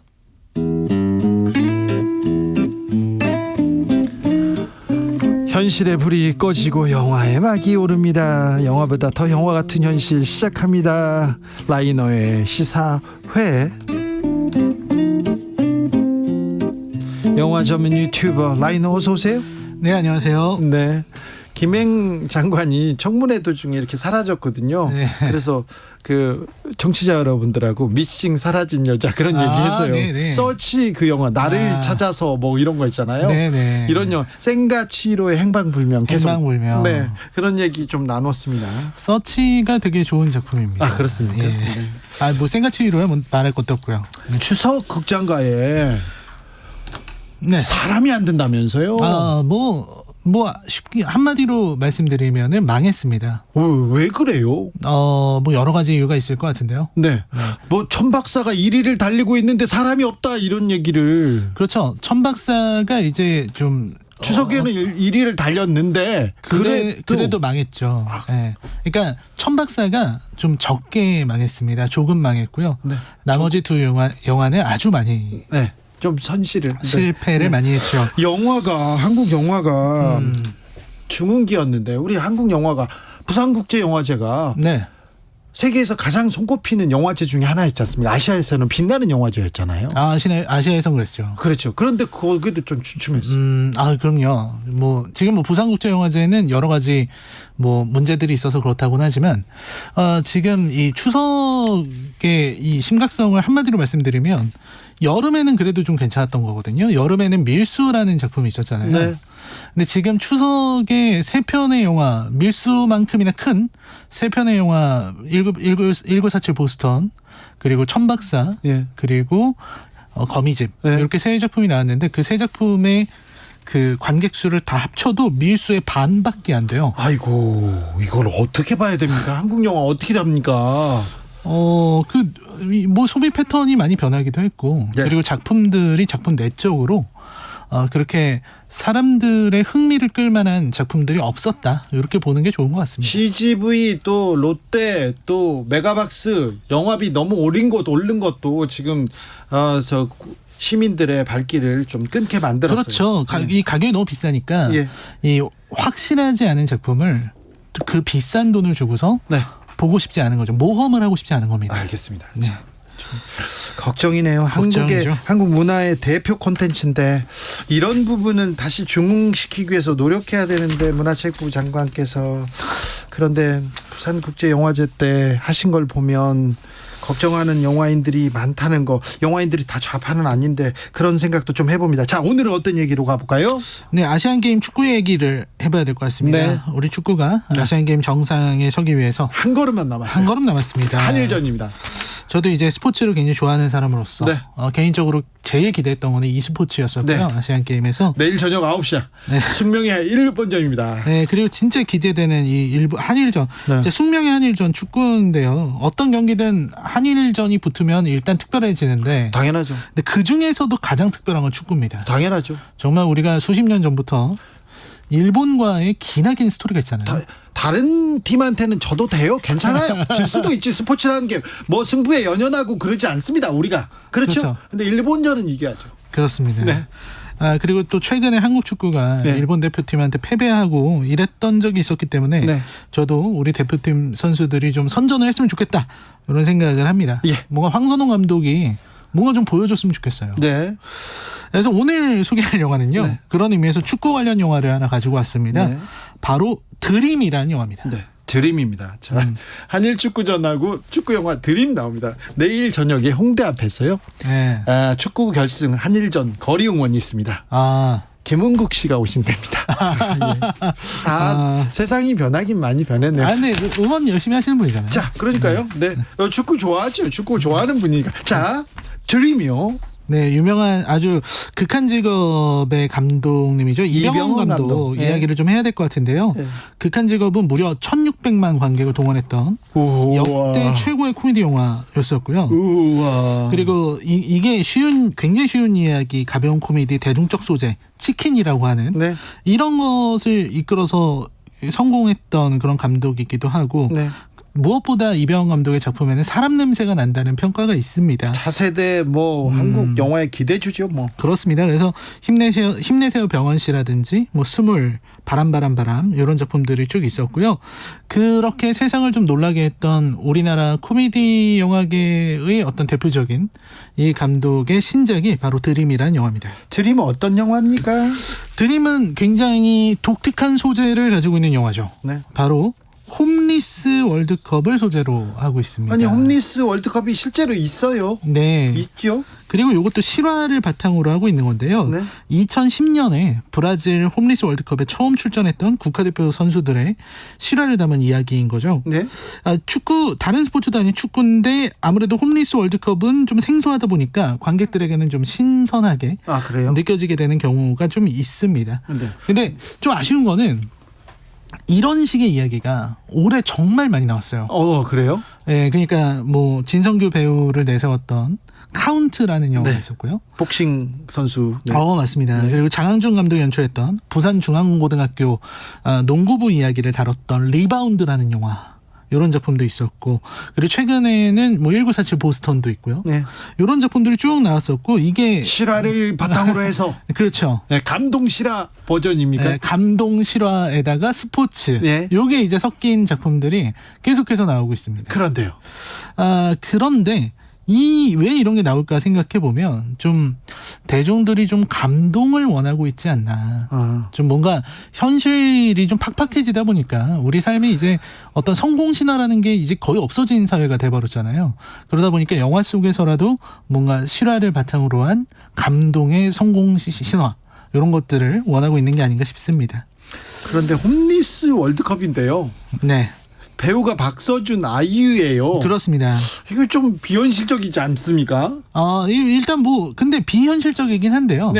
근데 어쩔 수 없는 것 같습니다. 이 스타 마케팅이라는 게 또 있어야 되기 때문에 제가 볼 때도 그렇게 생각하면은 저렇게 잘생긴 사람이, 저렇게 예쁜 사람이 이런 생각이 들기는 하는데 근데 박서준의 연기는 굉장히 훌륭하고요. 그리고 아이유 역시 지금까지 보여준 거랑 좀 다른 모습. 제가 사실 아이유 씨가 드라마에서 연기한 거는 그렇게 많이 보지 않았기 때문에 영화에서는 그렇게 인상적으로 보지 않았었는데 근데 요 작품은 그래도 좀 괜찮은 것 같습니다. 그렇습니다. 라이너의 극찬입니다. 극찬이에요. 이 작품은 그래도 지난 브로커보다는 훨씬 좋았다. 이런 생각이 듭니다. 자, 작품 속으로 들어가 봅니다. 축구 선수, 이 드림이라는 작품은 축구 선수인 홍대 박서준 씨가 연기를 했는데요. 홍대가 축구 선수로 되게 열심히 하려고 하는데 옆에 굉장히 뛰어난 재능을 가진 다른 선수에게 열등감을 드러내요. 그러다가 그라운드에서 좀 이상한 모습을 보이고 났는데 기자들이 질문을 하는데 기자들이 이상한 질문을 하는 겁니다. 자꾸만 홍대한테 어머니가 사기 혐의로 도주 중인데 어떻게 생각하냐 이런 식의 사생활 질문을 계속해서 하는 거예요. 그러니까 자기는 축구 얘기를 하고 싶은데 자꾸 사기 혐의인 어머니 얘기를 물어보는 겁니다. 우리나라 국가대표 선수 아주 유명한 축구 선수한테도 이런 비슷한 일이 있었어요. 그렇습니다. 네. 그래서 어머니 도박빚 얘기를 하던 사람이 있었어요. 네. 이 도박빚 얘기를, 이 도주 중인 얘기를, 사기 혐의 얘기를 하니까 그 홍대가 격분해서 기자를 폭행합니다. 홍대는 지금 홍대 앞에 거기가 아니라 이름입니다. 홍대. 이름이 홍대입니다. 네. 폭행하는데 어떻게 폭행하는 거냐면 이제 눈을 찌른 거죠. 그 자기를 똑바로 바라보고 질문하는 눈을 찔러버렸어요. 기자의 눈을. 네, 그렇게 하고 나서 그리고 나니까 축구 선수로서의 인생이 이제 앞날이 묘연해진 겁니다. 네. 뭐 기자를 폭행했으니 더 이상 어떻게 할 수가 없는 상황이잖아요. 네. 그때 이제 소속사에서 홍대에게 연예인 활동을 하자. 너 잘생겼으니까. 네. 그렇게 권하면서 근데 지금 이 폭행 사건 때문에 이미지를 한번 이게 깨끗하게 만들어야 된다. 네. 그래서 홈리스 월드컵 감독을 하자는 겁니다. 아, 예. 네. 일종의 재능 기부를 하자는 거죠. 그리고 거기에서 이제 다큐멘터리 PD, 이 홈리스 월드컵에 대해서 만들려고 하는 소민을 만나게 됩니다. 아이유가 연기한. 네. 그리고 이제 소민은 굉장히 현실에 찌들어 있는 다큐멘터리 연출자. 네. 방송국 PD. 네. 요건 거죠. 소민 PD. 네. 네. 소민 이름이요? PD 이름입니다. 주진우 라이브 PD 이름도 네. 그렇습니까? 소민 PD입니다. 네, 그래서 결국 여기서 이제 홈리스 월드컵 선수들을 만나게 되는데 뭐 당연하겠지만 선수들이 제각기 다 사연이 있고요. 뭐 당연히 빠질 수 없는 뭐 IMF 전에 잘 나가던 아저씨 얘기, 해외로 아내와 딸을 보낸 아저씨 얘기 이런 사연 있는 사람들 얘기가 쭉 나오고 그들이 함께 국가대표 경기에 나아가게 되고 거기에서 홍대는 축구에 대한 열정을 새롭게 바라보게 되고 소민의 경우는 이제 다큐멘터리의 의미에 대해서 다시 한번 생각해보게 된다. 이런 이야기가 펼쳐지는 겁니다. 네. 자, 드림. 자, 아이유가 나왔어요. 아이유가 나오면 뭐 그냥 자다도 그냥 다 보겠다는 사람도 있어요. 나이 아저씨 팬들은 정말 많고요.